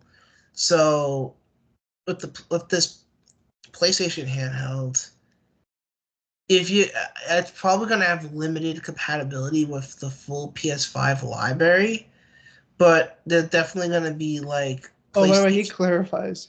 He says he think it'll be in line between the Xbox Series S and the PS5. Yeah. So my guess is probably going to be a curated list of PlayStation games that are accessible. I think it will all be accessible. Then it's got to be as strong as the PS5 because but PS5 is 60 frames strong. You got to think about it that way. I guess we'll see how Sony approaches this then because I'm kind of struggling to see how they because you're just gonna have a lower end PS5. I know, but I'm thinking about this from on a back end OS level or game level. It's not gonna be like they have to make separate SKUs of the game because the idea here is kind of how Steam stuff for Steam Deck verified. Oh, I'm guessing you're gonna have. I guess what's probably gonna happen is, based on what you're saying, is it's gonna pick an option for you by default, like the quality mode or performance mode, and you'll get a warning that when you boot the game up or something, if you pick this mode, it's gonna run worse. I don't even think there'll be a performance mode. But the thing I'm trying to say is if you're gonna have a full slate backward compatibility with a PlayStation for every PS5 game, a lot of PS5 games have performance and quality modes. And if you're gonna have full backwards compatibility with PS5 and it's handheld, then you're gonna. I don't know how PlayStation's gonna take these thousands of games and just have just different profiles for all these different variations. This is too much work for them. It's So not. It's not really additional work. It's just you're having like they'll have some mode that scales it down with resolution. I It guess has a lower end CPU. So, all I know is that I don't fully believe there's gonna be no. I don't know how this is gonna work. I need to see it in action before I can believe it. I mean, That's just what I'm. That's Steam Deck. How like games like Kingdom Come Deliverance to run. But the thing with Steam Deck is that in a PC environment you have different configs and everything, and you have the option to as they say, tweak and twerk these different settings, and you can set a frame rate. There's no. They're gonna have to tweak things, but it's more like just making like downgrading the game a bit. I don't know. I don't believe it. I need to see it to believe it. That's just where I'm at, because I'm thinking in my head, how is this going to be fully compatible with every PS5 game if it's not as powerful as a PS5? Because if it's not as powerful as a PS5, it's going to run at lower resolutions than a PS5. I feel like I'm getting either I'm getting the wires crossed, or you're not understanding what I'm saying. I hear what you're saying, but you're saying it's not as powerful as PS5, so that means it's not going to run games at 4K. I'm not expecting it to run a game. I feel like I'm going in circles. I don't know how to explain myself well here. I understand what you're saying. I just think you're confused. I am confused because I don't think this is viable unless it's accurate to a PS5. It's like imagine like Rift Apart it runs at 4K, right? Yeah. That can technically run on PS4 like at 720p.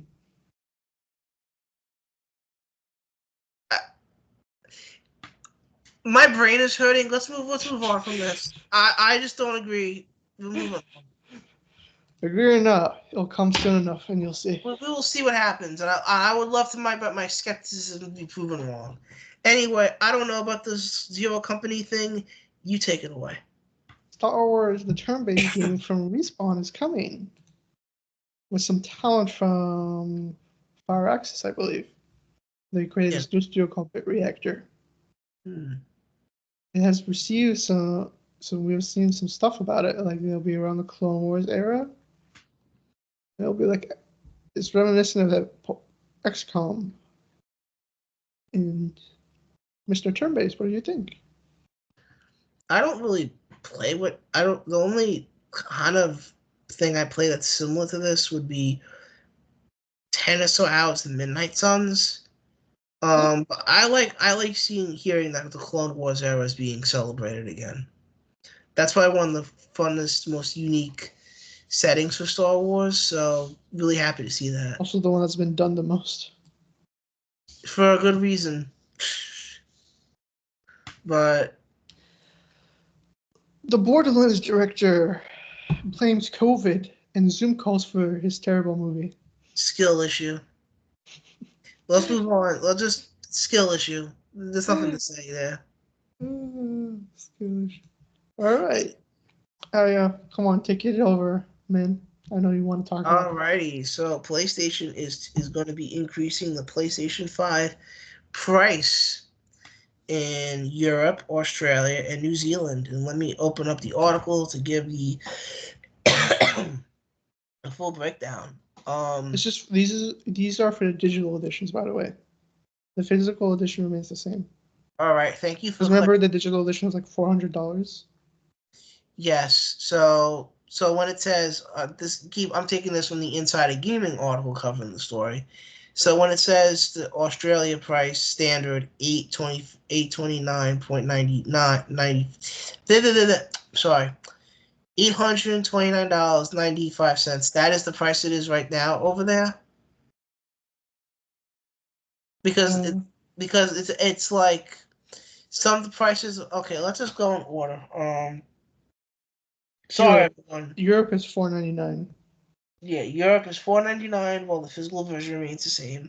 The UK, the physical price remains the same, while the Digital version is $429.99 for. okay, Australia, the price change for Australia. It remains the new price is $749, and then the For the physical has digital thing. changed $829. Okay, so the only ones that increased were the digital versions, Well, except in Australia. In Australia, it increased physical as well. and New Zealand too, from the looks of it. Yeah. So let me just look at the currency. 829 from Aussie to USD is about $530. Hmm. I mean, it sucks, but currencies are more stable than ever. Yeah, and this is just. And the tariffs probably play an effect, I would assume. I imagine while everyone is worried about this, myself included, was worried about the Switch 2 going up in price when the pre-orders were delayed a little bit. Kind of something to consider is that while the Nintendo stock pulls from other places in the world, PlayStation and Xbox get their stuff from China, and that's where the tariffs are hitting like a sledgehammer. By the So way, they didn't know that the new prices are. The new prices increased in Europe by $80, United Kingdom by 70 euros, and Australia by 124 Australian dollars, and 139 New Zealand dollars in New thank Zealand. you for the additional information, man. Pro stays the same, so I don't think people are gonna. I don't know if people are gonna buy the lower end editions at this point. They're not. A lot of I people. mean, unless you have financial issues and you're probably gonna try to get the cheapest version, but Mhm. I feel like for the standard person, probably just get the Pro. I'm just kind of wondering when the price point's going to go up in the U.S. because I would not be surprised if it goes. I'm pretty sure they're stockpiling a ton of PS5s right now. I mean, yeah, but unlike Nintendo, who has been making the Switch 2 in mind of other places outside of China leading up to the announcement, I don't know if that's been the exact same case for PlayStation and Xbox. PlayStation and Xbox make their stuff in China. They do. Like a lot of their stock is Yeah, from China. but Nintendo moved to Vietnam to avoid tariffs. Yeah, Nintendo took the initiative because they have to They launch. still got screwed though because they had, at one point Vietnam had higher tariffs. Oh yeah, but thankfully that pause happened, so Yeah, I could actually afford one of these things. let's talk But about Marathon for a bit. oh yes, there was a. Did the reveal happen? Yeah, the reveal happened, and then people were playing the alpha currently. Oh yes, I don't know anything about the alpha. I just saw the gameplay at the reveal, and it looked kind of cool. Yeah, I think Marathon is a very interesting game. Uh, Nothing verified, but I'm assuming it's $40 because they say it's premium, but not that type of premium. I would hope it is because Because they said it's not 70. They confirmed that.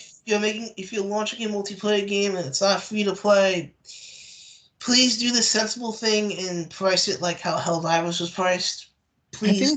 I actually think they made a good choice here because I don't know, but the free-to-play launches are starting to bug me. The free to play launches. Yeah, there's a certain ick to it. You just have to milk you a lot more, and it's like obvious. Whereas you pay this baseline price, and then you have like this first year of pretty good content. Like look at Helldivers, what you got for $40. Oh, $40 is the ideal price if you're releasing a shooter and stuff. But if it's but for They've promised 4 maps too, 3 maps at launch and one a bit after launch. I would hope they get that's. I'm not really the multiplayer guy. You know more about multiplayer stuff than I do. Do you think that's enough maps for launch? I think, yeah, because these aren't, like some small multiplayer maps. These are kind of pretty big maps. Hmm. And have you played Fortnite, right? Or something like that? Oh, so the maps are as big as like the one like. I haven't played it, so I can't tell you for sure, but I would assume it's like something like that, where it's like a really big map. Hmm. Maybe like a bit smaller than Fortnite, but bigger than your average Call of Duty map. So like the Warzone map we played that one time. Yeah, but I think it's a bit smaller than that. But it's like in that range. That's what I can that's how I speculate because I haven't played the alpha because they didn't send me a code. I'm sorry, I didn't even register. Yes, you just you sign up and wait for an email. But I have a friend who's playing it. They told me good things about it, and I saw Chris Reagan on Twitter seems to be addicted to it. Oh, he's Mr. Halo. If he's into it, then I think we're smooth sailing then. Yeah, but I am a bit worried because they said they haven't written the story yet. Like they're just starting to write. I think game's launching like 6 months. Oh my god! You Well, know like what? the narrative isn't really core to this, so it doesn't bother me. I remember when they did the reveal. Everyone was clowning on like the Kojima-esque cutscene that people were saying. But there's like a short film made by an Emmy director. Hmm. He worked on Spider-Verse too. But Wow, it was like a short film they made. that's sad to hear. I love Spider-Verse. I did not care at all about the marathon thing. Yeah, but that's because you lack taste. Bro, I'm literally like about to. So let's just move on to the next topic. All right. Well, Atomfall has reached 2 million players since launching. They eating 14 million tins of meat. That's a lot. That's a lot of meat. What kind of meat are we talking about? Are we talking about glizzies? I don't know. What meat do you like? I'm dying. I caused that myself. Jesus Christ. Mm. But also, jokes aside, I'm glad Adam is doing well. I didn't play it, but it launched into Game Pass. It got decent reviews. A lot of people seem to like it, and Rebellion is a good, consistent developer. So I'm really happy to see them make good work. Also, some British history. Hmm. It's the fall fans are eating it. I know. I've heard. Oh yes. Let's talk about Schedule One, which is a game I've heard about from Sacred Symbols. What is this about? I never heard of Schedule. Oh, it's like this. I want to say it's made by one person, but I'm not sure exactly. But it's an indie game. Hmm. Basically, you sell drugs. Oh, so you're Walter White and Jesse. Eh, Oh, that actually sounds pretty the fun. player base is reveling the chance to deal drugs and show up thugs. Nice. There's a pawn shop.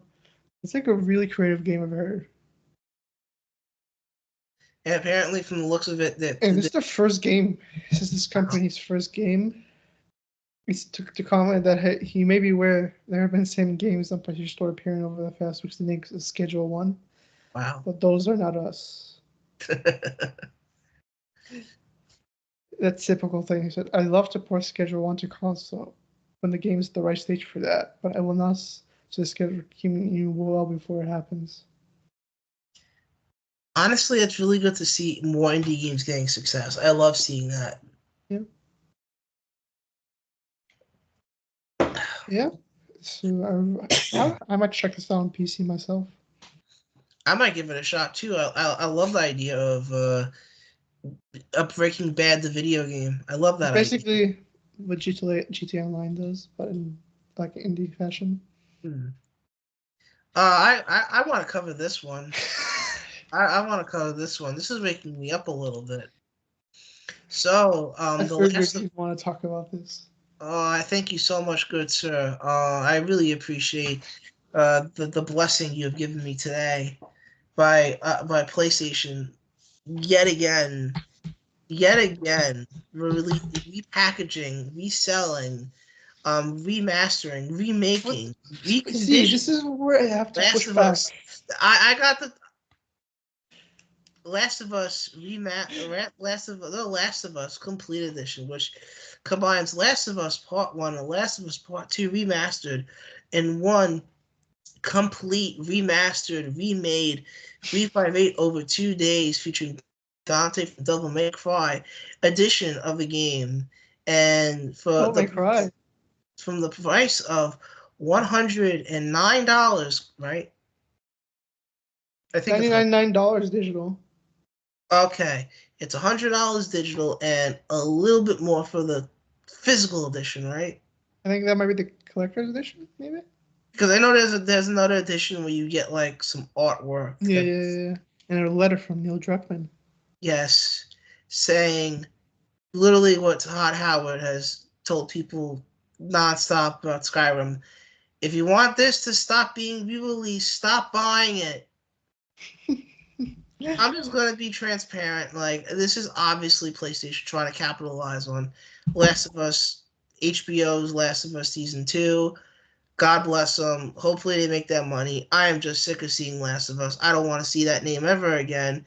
Of how many goddamn times this game has been re-released and resold to us. Like, I understand the financial logic of this iteration specifically because they don't have anything to sell with the season 2 of the show. So hey, let's bundle the 2 PS5 games and sell them to people. But I'm just like, Naughty Dog, please, if you're gonna be doing this, make a Jack and Daxter one.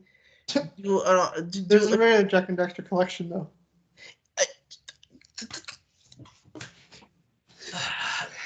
I'm so sick of seeing The Last of Us. All right, I'm sick of seeing Sonic. Is this the last of Us, or is this Us of the Last? I mean, you're not going to see Last of Us for a few years, so you will get your wish. Okay? If we're gonna see Last of Us Part 3, this isn't the complete edition. But Neil Druckmann said, "Don't get your hopes up for Part 3." Okay.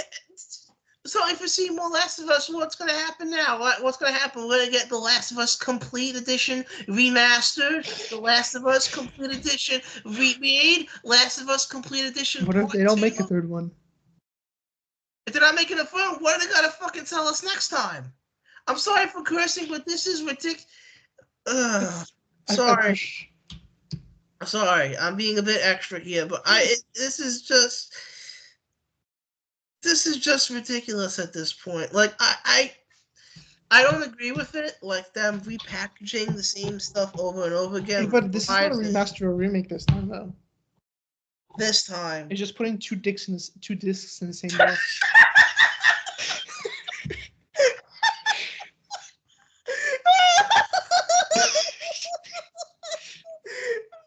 Did I just get that correctly?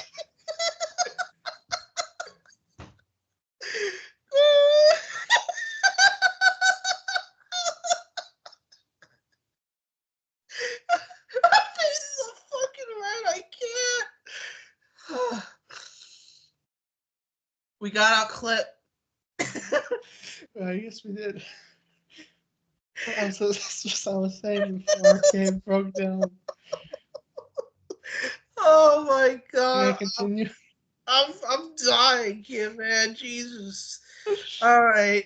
Well. No, as I was saying, it's not making a new game. It's just putting two discs in the same version, in the same box. You're killing me here, man. Oh my god. But literally killing me. Woke you up though. It did wake me up. I appreciate that, I guess. But I don't know. I don't find it that offensive because it's not a remake or it's not a new game. It's just a box, 2 games in a box. It is. I guess you're right about that. It's just. I do agree that it's oversaturated, but like it's gonna go away for a long time now. Hopefully, this is truly the last. Until season 4 or season 3, I said. Okay, I'm trying to breathe.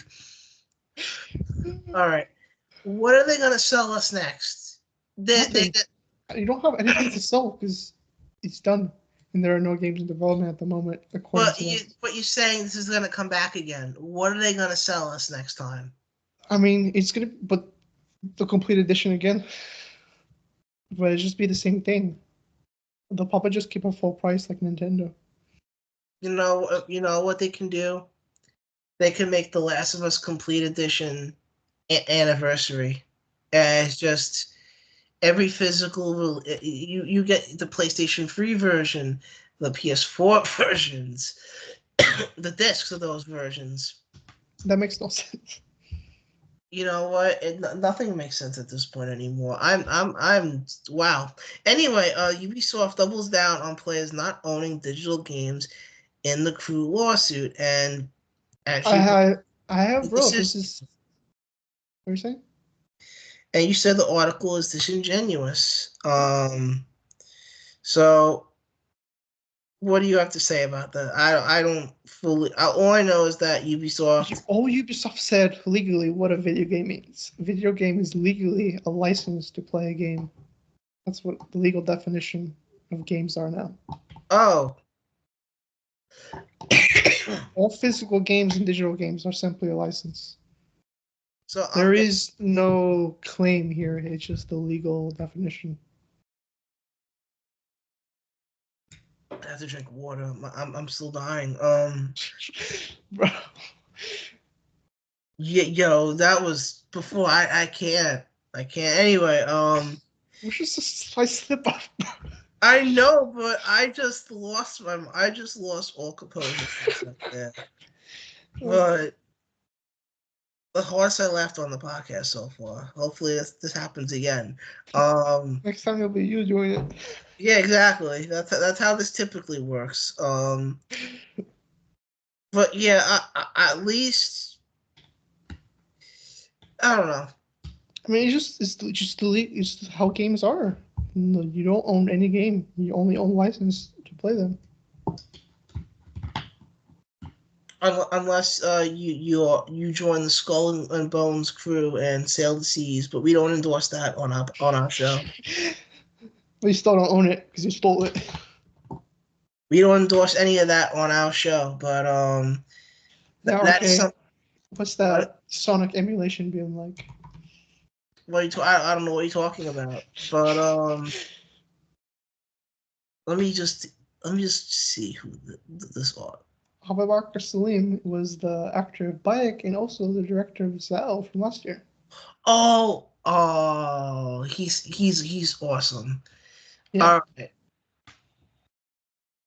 All right. So yeah, he explains. Let me open the article.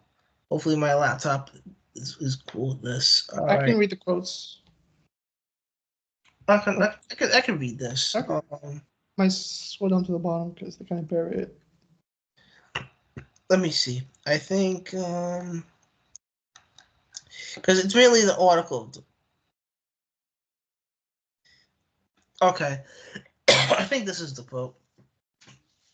He says, and I quote, and this article was sourced from Insider Gaming, I kind of look back to myself as a kid and what I was allowed to play, and I had like 1 or 2 games that I got a year, right?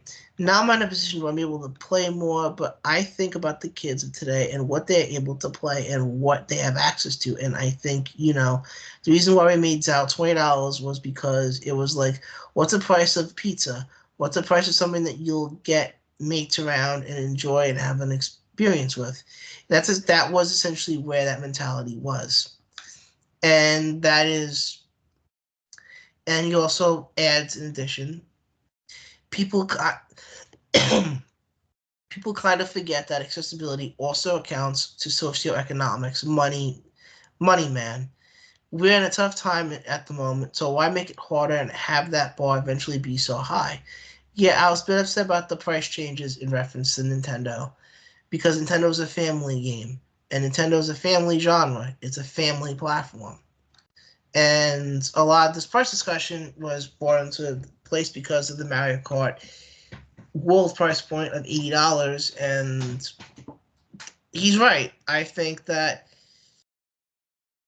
if there's a ceiling that a lot of people there's a ceiling to how much people are willing to spend on a game, and if you go beyond that ceiling, it's going to make the hobby really hard to be blunt, get into for a lot of people. It's just going to push people more into the evergreen free-to-play games because that's just what's going to happen. People will just wait for sale. That too. But like, Nintendo is I feel like people need. I want to say something like a large way movies made profit back in the day was the DVD releases. Like, I think companies don't hate people buying their games on sale. Like, they still get a ton of profit from it. Yeah. I feel like if you're not involved in FOMO, you can easily wait these games out and they're pretty cheap. Aside from Nintendo. But even I think Nintendo's price increase was unwarranted because they don't have high development budgets. I think with Nintendo, that makes it more damning because Mario Kart World is never going to go below 80 unless it's like a temporary sale. Copies like an eBay or something. Maybe, but how has that been in the past? Do you know?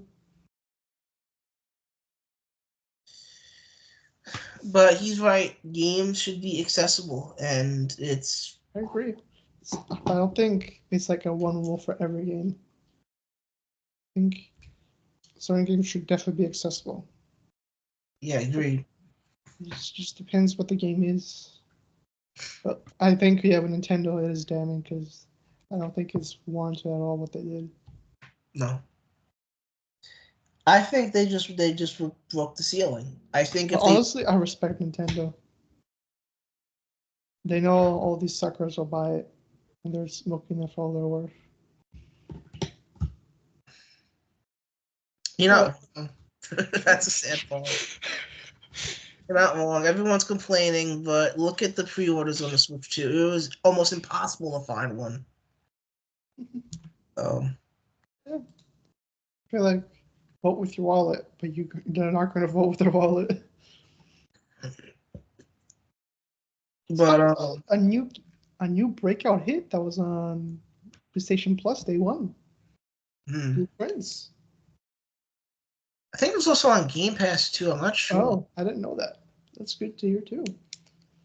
It was, and then I'll also include the catalog for April on Extra.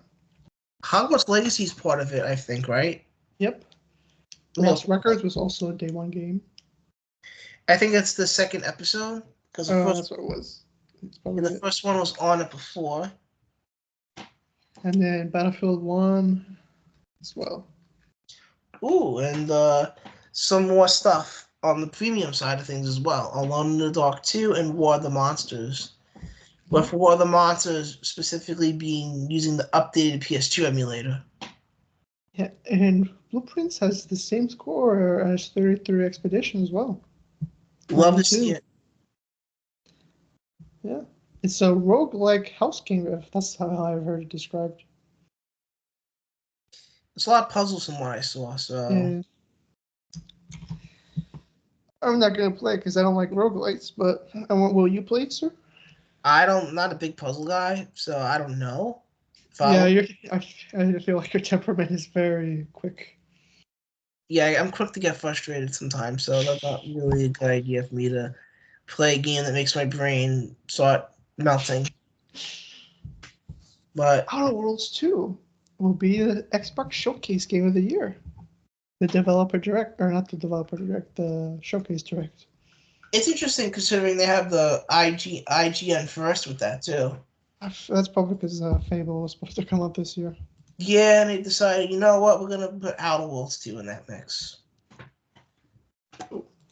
Astrobot scoops 5 BAFTA awards. Oh, absolutely. Deserves it. It was so surreal seeing that get multiple awards at the New York Game Awards. That was so nice. It was my second go-to last year. I love Astrobot. Indie was my go-to, though. I buy that on PlayStation if you haven't. for the Sony games. But as I mentioned earlier, Hades 2 is launching on both Switch and Switch 2, and it's a timed console exclusive. Yeah. That's a big get. It is. It's a big get. Not as big as the From Software get, though. Oh my. Well, I think the win was taken out of the sales, and that one people realized it wasn't a Bloodborne 2. Yeah. It was more just a multiplayer game, but that's still a big get to get a From Software title as an exclusive. And this is just a quick little story. They have found a director for the Death Stranding movie, which is by A24, which is. I saw this. I saw A Quiet Place day one. I loved it. It was really good. Yeah, I liked it a lot. It has seen one movie and I haven't. That's the first. Yeah. Well, I think a big reason was I don't know, I just looked for a good horror movie or something good in theaters that was there. And the movie, it was really good. I liked the movie. Yeah, I heard good things about Quiet Place, especially the first one. I trust A24. They're a really good film producer. They're kind of like, I guess, like what we would call the AA of gaming, but for movies. And I will say, considering how A Quiet Place was handled narratively and just the way that movie was kind of directed, that would be a good fit for a surreal mind, something that Kojima's projects usually are. So that's a good fit for them. And this is interesting. Last of Us Season 2 is only the first half of the game. That lines up. We saw Don't get into this again. We saw the whole. They instead of playing golf, they played a game of Stabby Stab with our boy Joel. So the reactions are just like the game was. A lot of angry people. Oh, absolutely, and I feel so awful for the actors and I feel. But they made a very smart IQ play, because everybody loves the actor of Abby more than the actor of Ellie. That is, yeah. I think a high IQ play. Yeah, they're probably like They're probably like. I feel bad for the actor of Ellie though, because she's the one getting harassed this time. It's messed up, man. No one should be getting harassed because of writing decisions from Neil Druckmann. It's not even writing decisions; they're just making fun of her casting. They feel like really. Because Ellie was like, you could tell she was much older in the second game, where she looks the first season. People are so stupid. Like, come on, she's doing the best she can here. Yeah. Because the actor for Abby was originally one of the actors pitched for Ellie, and people feel like she was a better Ellie. Would have been a better Ellie. And she was also in Uncharted 5, Uncharted 4. I know the main actress for Interstellar. I think that's what the game is called. What game? The new Naughty Dog game coming out. Intergalactic. Thank you. Interstellar is a movie. Oh, well, you know what? I'm not a big Naughty Dog person after Jack and Dax and Uncharted, so it's okay. I mean, move on from that. It's over. It's over. It's over, sadly. But speaking of movie-like experiences, a Minecraft movie. Did you just skip the article? Yes, but I thought this was a good transition. Then we'll go back to the other one. Oh, okay. Because we're talking about a TV show that's a movie, and we're talking about a movie that is a meme. I mean, I'm right. It is a meme. It is a terrible movie. I haven't even seen it, but I can tell this movie looks as bad as the Borderlands movie. Oh, come on. Don't you want lava chicken? Steve's lava chicken. Blah, blah, blah, blah, blah, blah. Somebody brought an actual chicken to the movie theater. Oh, don't get me started on the. I don't know. Okay, before we talk about the actual story, have you played Minecraft? I have once in my life. I have once in my life too. I don't understand why everyone lost their minds at chicken jockey. Like, what's so funny about that? What is the? Are we What do you missing? expect? It's a stupid meme. Are we missing context or something? Everyone, Oh, what is the? also, I have beef. You know what? The movie isn't called Minecraft movie. It's called a Minecraft movie. What? That's so stupid. Just call it the Minecraft movie, like the Super Mario Brothers movie, or Sonic the Hedgehog, like, or what? Why? What do they call it? A Sonic movie. Why is it a Sonic movie? It's a Sonic one. Next, you're gonna tell me. Next, you're gonna tell me they're gonna make a Shadow the Hedgehog movie, and it's gonna call Shadow the Hedgehog a Sonic movie. Oh my God! Some speaking of things that aren't speaking of interactive experience, we have Final Fantasy IX remake being teased by Square Enix. You want to take it away?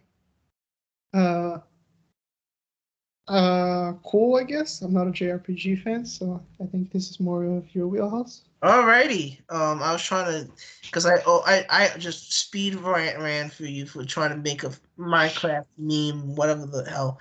All right, so taken from Lords, not Lords. My mind is completely fried. I am so sorry, audience. Insider Gaming. I mean, why is? Let me just take this over. Hold on. I don't know why I'm trying to scroll up and it just locks up for whatever reason. Anyway, what is up with? I got this. A new post from Square Enix on X features a quote from the ending sequence of Final Fantasy IX. My memories will be part of the sky. The image is accompanied by a caption, "If you know, you know," with a crying emoji.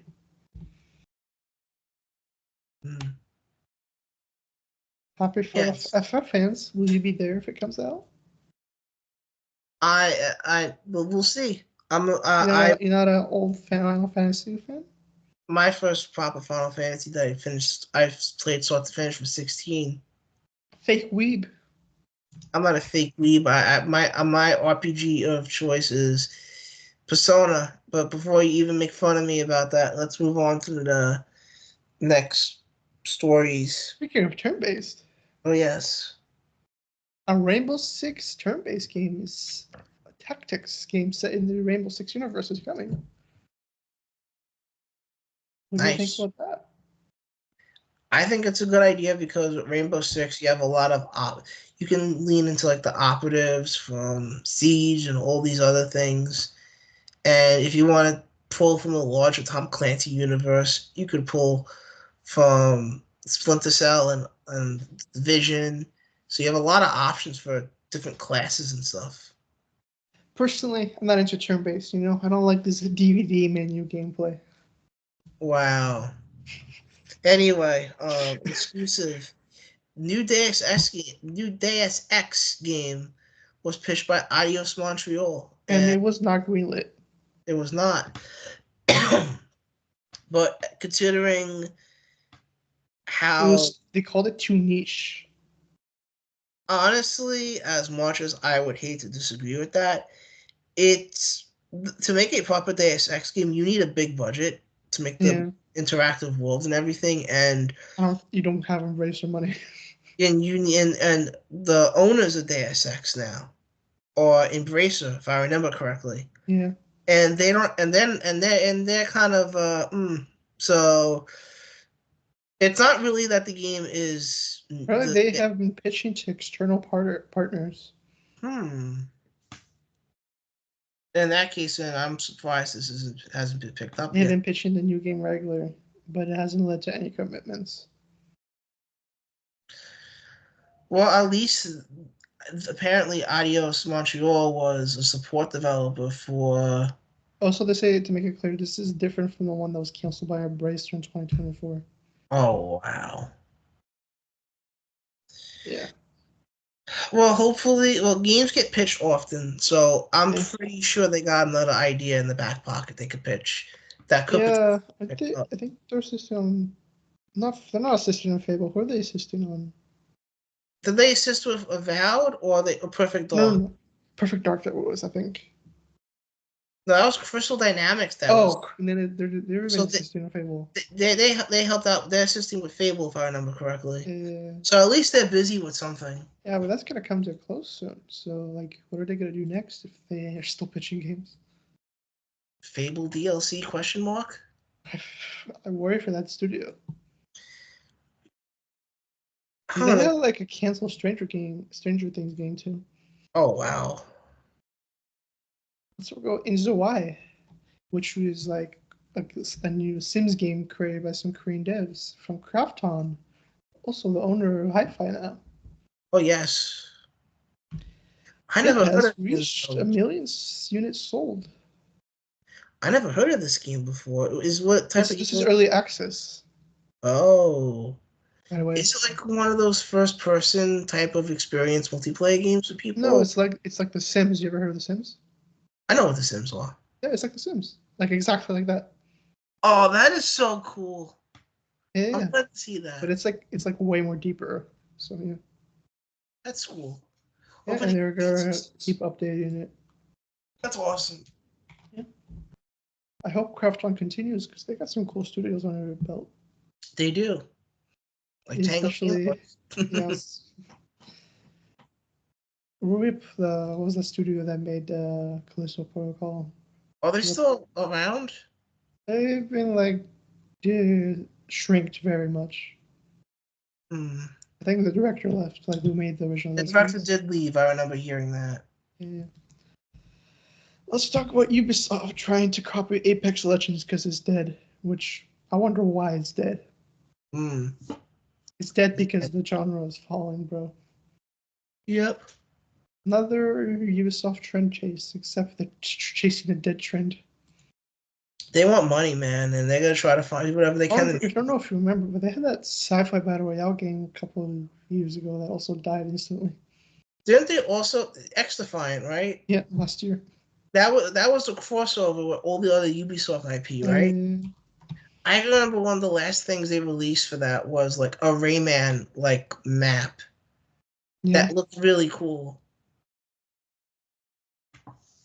Kingdom Come's Tom McKay, who plays Henry, one of the coolest protagonists.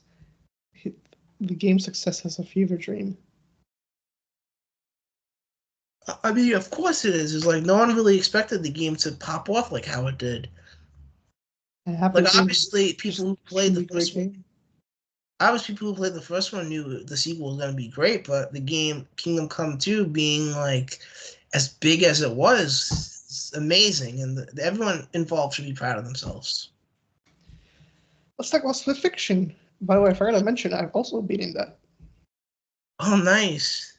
So that game is like honestly one of the best games I've ever played.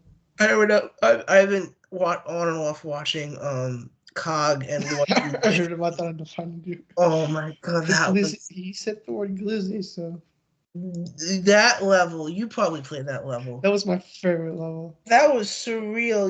You there was like pigs. One of them had like a font that helped them glide, while another one was like oinky poinky and just extended themselves. And jump super high. The last level was the craziest. I can't wait till COG gets to that. Oh my god! I saw one of the Easter egg things, or what you call it, and like one of them had one of the references. They just literally have the characters running like in a loop. Yeah, Sonic. Gotta go fast, and I'm like, you even referencing Sonic? Wow. Yeah, I was disappointed. Wow, I was happy about hearing that. Okay. Anyway, so in the movie. Oh yes, and Sydney Sweeney, she's in everything now. Everyone's favorite attractive lady. Attractive lady is appearing, and it's talking about the Deadpool and Wolverine writers. That's a good fit. And the director of Wicked, which I heard is good. I heard good things about that too. So I'm guessing Sydney Sweeney's going to be playing the blonde lady. Okay. So she's going to need a British accent for that one. Hello, Governor. Yeah, she's very British. I don't know. She makes more sense for the other character, I feel like. That makes sense. probably could just wear a wig. That could be the case too. We'll see what they end up doing with that. Speaking of Sydney Sweeney, Oh yes, an Outrun movie is being made by Michael Bay and Sydney Sweeney. what? An Outrun movie? Yes. What? You heard it right. My brain just died for a sec there. An Outrun movie. The Sega Classic arcade game. Wow. I'm guessing Sydney Sweeney's probably going to be playing like the coach, because in the Outrun games you have the driver and you have like the girlfriend that sits next to the driver. I'm guessing if that. I'm gonna assume she's gonna be the main star. That would be interesting. They could make her the driver, like yeah, that would be cool. Female driver. And made by Michael Bay. Michael Bay making an Outrun movie. How? But yeah, the whole idea of Outrun, from my recollection, is you're driving on beaches and roads and it's just like chill music. How Michael Bay? We all know him, the legend, for explosions and fan service and all that good stuff. You could see a lot of exploding cars in the movie. Outrun doesn't. Unless my brain is completely dead right now, Outrun doesn't have exploding cars. I know, but they'll just probably make it like a racing movie, and then some cars get hit. I would love to see a racing movie. That would be cool. Kind of like how Gran Turismo was, Oh, that was a good movie. Yeah, that was a really good movie. If it channels that kind of energy, that would be cool. If it's like explosions everywhere, I think it's good. You probably just see a lot of cars exploding or getting like crashes, I guess we'll see, but my brain just died. I don't know. Have you seen Bad Boys? My brain just was like, wait, what? I know Sega's like trying to make their IPs into projects after Sonic popped off, but Outrun, I did not expect that. I would have expected Daytona USA to be like a better fit, because then you can literally just do a bar for bar Gran Turismo type thing with that. But, yeah. And then let's talk about your favorite topic, AI. IGN is suing OpenAI for content theft. Yes, let's go. I'm all for it. AI, I'm all for your downfall, but I'll be rooting for AI. Wow. You're rooting for it as a tool, but this is the case where AI is being used to just literally steal content from people. So I think the argument is that they're using their content to train AI. You need consent for that. Yeah, you need consent. Yeah, if people are going to be doing that, there has to be consent. If there's no consent, that shouldn't be happening. At least $100 million of damages. Good, so people know not to use consent next time. Yeah.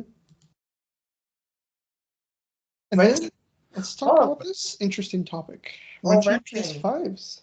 Renting PlayStation's PS5s proving extremely popular in Japan, with most stores selling out. What was that? What you said earlier about renting games is not good, right? But what about renting consoles? It's like $6 a week, by the way. Fair enough, but I paid $20. I'm trying to $6 a week. That's like $24 a month. Wow, that's actually not too bad, honestly. I think renting consoles, you have an argument there. Renting games, I feel like, is weirder. I remember, maybe you don't remember, but I remember growing up that Blockbuster and places used to rent out consoles. Oh, really? I didn't know that. I remember Blockbuster. Yeah, it was like at the late stages of Blockbuster. When it was around my time. I remember like GameCubes, PlayStation 2s, you could rent them out. Mm-hmm. I don't think I ever rented a console out. I just rented the games, but I remember that was something that you could do back in the day. Remember GameFly?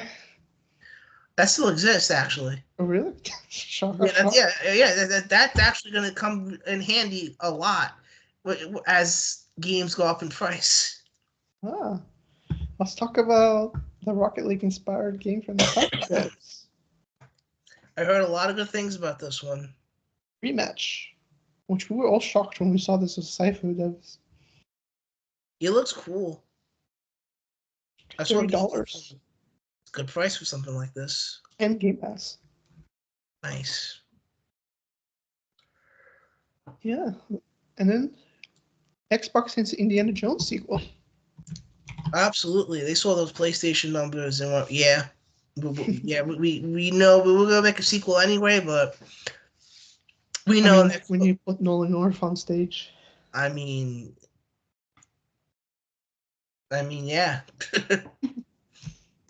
But man, I'm glad to see that they have a franchise with that one.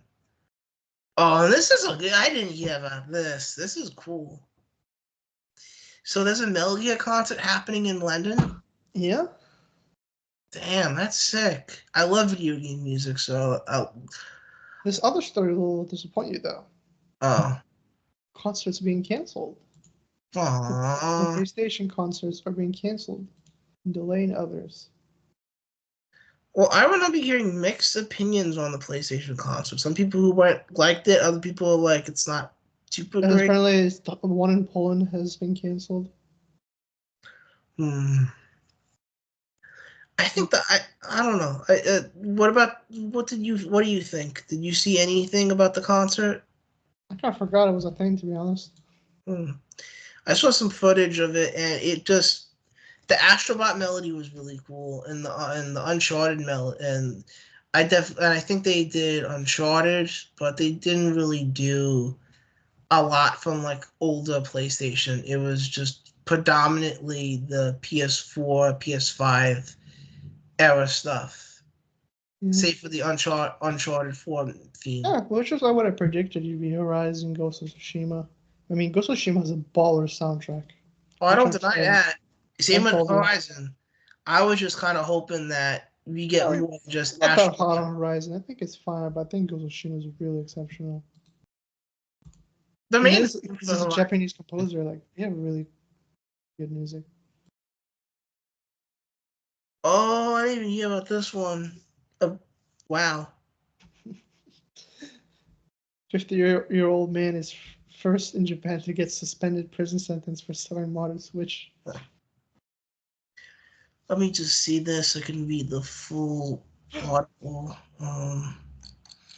So, as taken from Video Games Chronicle, in January, a man from Japan's, like I said again, another quote,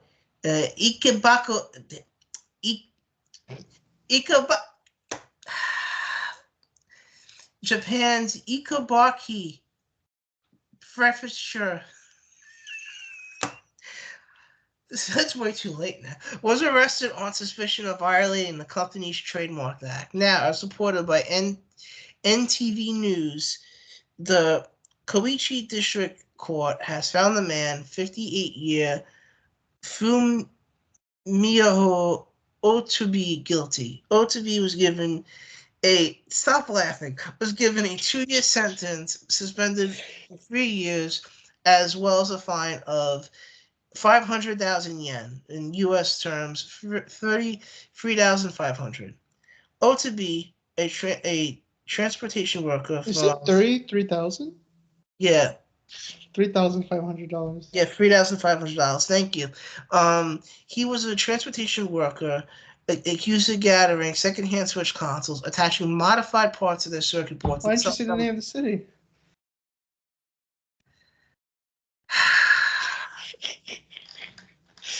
Karma sucks, doesn't it? Yeah, it does. It does. OTB, a transportation worker from Waiguseki City, was accused of gathering secondhand Switch consoles, attaching modified parts of their circuit boards and selling them online for 28,000 yen, or 175 US 79. He also was accused of including 27 pirated games pre-installed on each console. That's a big no-no. You don't do that. So yeah, I'm not saying anything else because no. But I like this quote. He said, "I was curious to know whether people would think I was great if I sold modified consoles." You selling modified consoles is one thing. Selling them with the games pre-installed is No, you don't. No, you don't do that. And B, are you stupid? That just basically puts a bigger target on your back. Yeah. Wow. Don't mess with Nintendo. They bite. Don't mess with them. They get those Bite, they ninjas. maul you. They get those ninjas out on you. And I think that's all the stories. Yeah. I believe so. So that was. That was a long one. Oh my god. Broke down a couple times. Oh my god. I'm gonna have 2 shorts. Oh yeah, exactly. One for you, one for me. My god, man, that was wild. That was wild. We had a fun episode today, guys. Hopefully next go around. And if you're wondering why I don't have my glasses on, I just noticed I have a reflection when I wear them. So I tried not wearing them this time. Hopefully, I don't have any lazy eye. That makes it even more funny, I guess. But yeah, this was a lot of fun. Yeah. And anything else you want to say to our audience, good sir? Let's thank RK for staying up and laughing with us today. Yes, I am. As of this recording, it is 1:30 in the morning on my end. So yeah, long this time, 3 hours. I know we did go long, but you know what? That was good because we covered a lot of topics, and yeah, we spent like 30 minutes on Nintendo. Yes, we did. Yeah, and a good 2 minutes dying on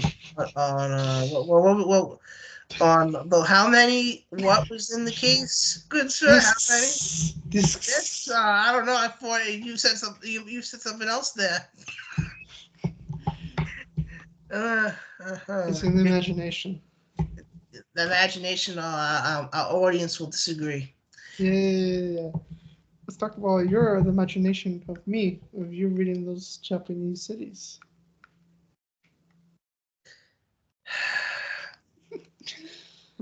You know what, good sir? We had a good episode, and yeah.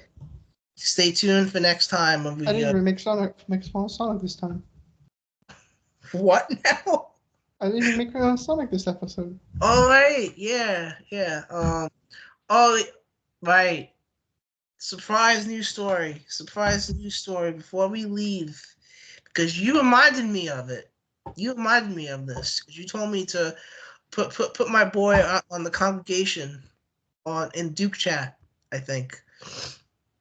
So Sonic X Shadow Generations is a launch game on the Nintendo Switch 2, but the problem is for the Nintendo, there's no upgrade path for Switch 1 owners. So if you want to get the game on Nintendo consoles, how it should have ran to begin with, you have to buy it again. And this is surprisingly anti-consumer for. I'm shocked because they did the same thing with Persona 5 when they ported it to PS5. There's a difference though. With Persona, the main difference is no. It was the same thing. You had to buy it all over again. There was no upgrade. Wow. You're right. There was no difference. Yeah. Oh my god. Oh wow. I just played the PS4 version last year. That's all I did. I would not buy that again. I remember all this now. You're on the money with this, dude. Okay. Yeah, thank you. Like my good co-host just reminded me. Sega kind of did this before when they brought all the Persona games over to modern platforms, and not all of them, 3 through 5. And with 5, was it 30 frames on PS4? Yeah, it was 30 frames. Yeah, I played Persona 5 last year on 30 frames.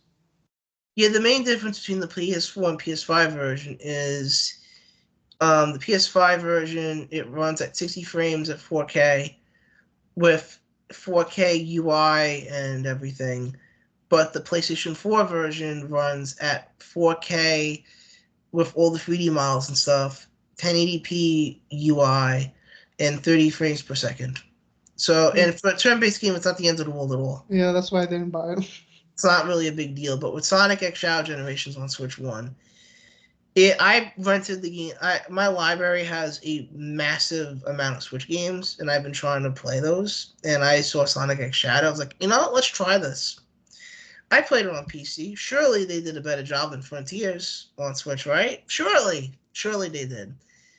The Generations version, it basically was a more polished version of how the game ran on 360, which is in line with what you would expect with a Switch port. But for Shadow Generations, the image quality was awful. And I'm just like, and then you telling Switch One owners who are buying Switch Two, you're not gonna give a free upgrade. You're not gonna, do right by them with an upgrade path like Nintendo's doing with their stuff. No, $50. In my case, I never bought on Switch One, so I don't mind paying that price. But for most people who got the game on Switch One, this ain't right. Sega, you know better. Please be better next go around. All right, and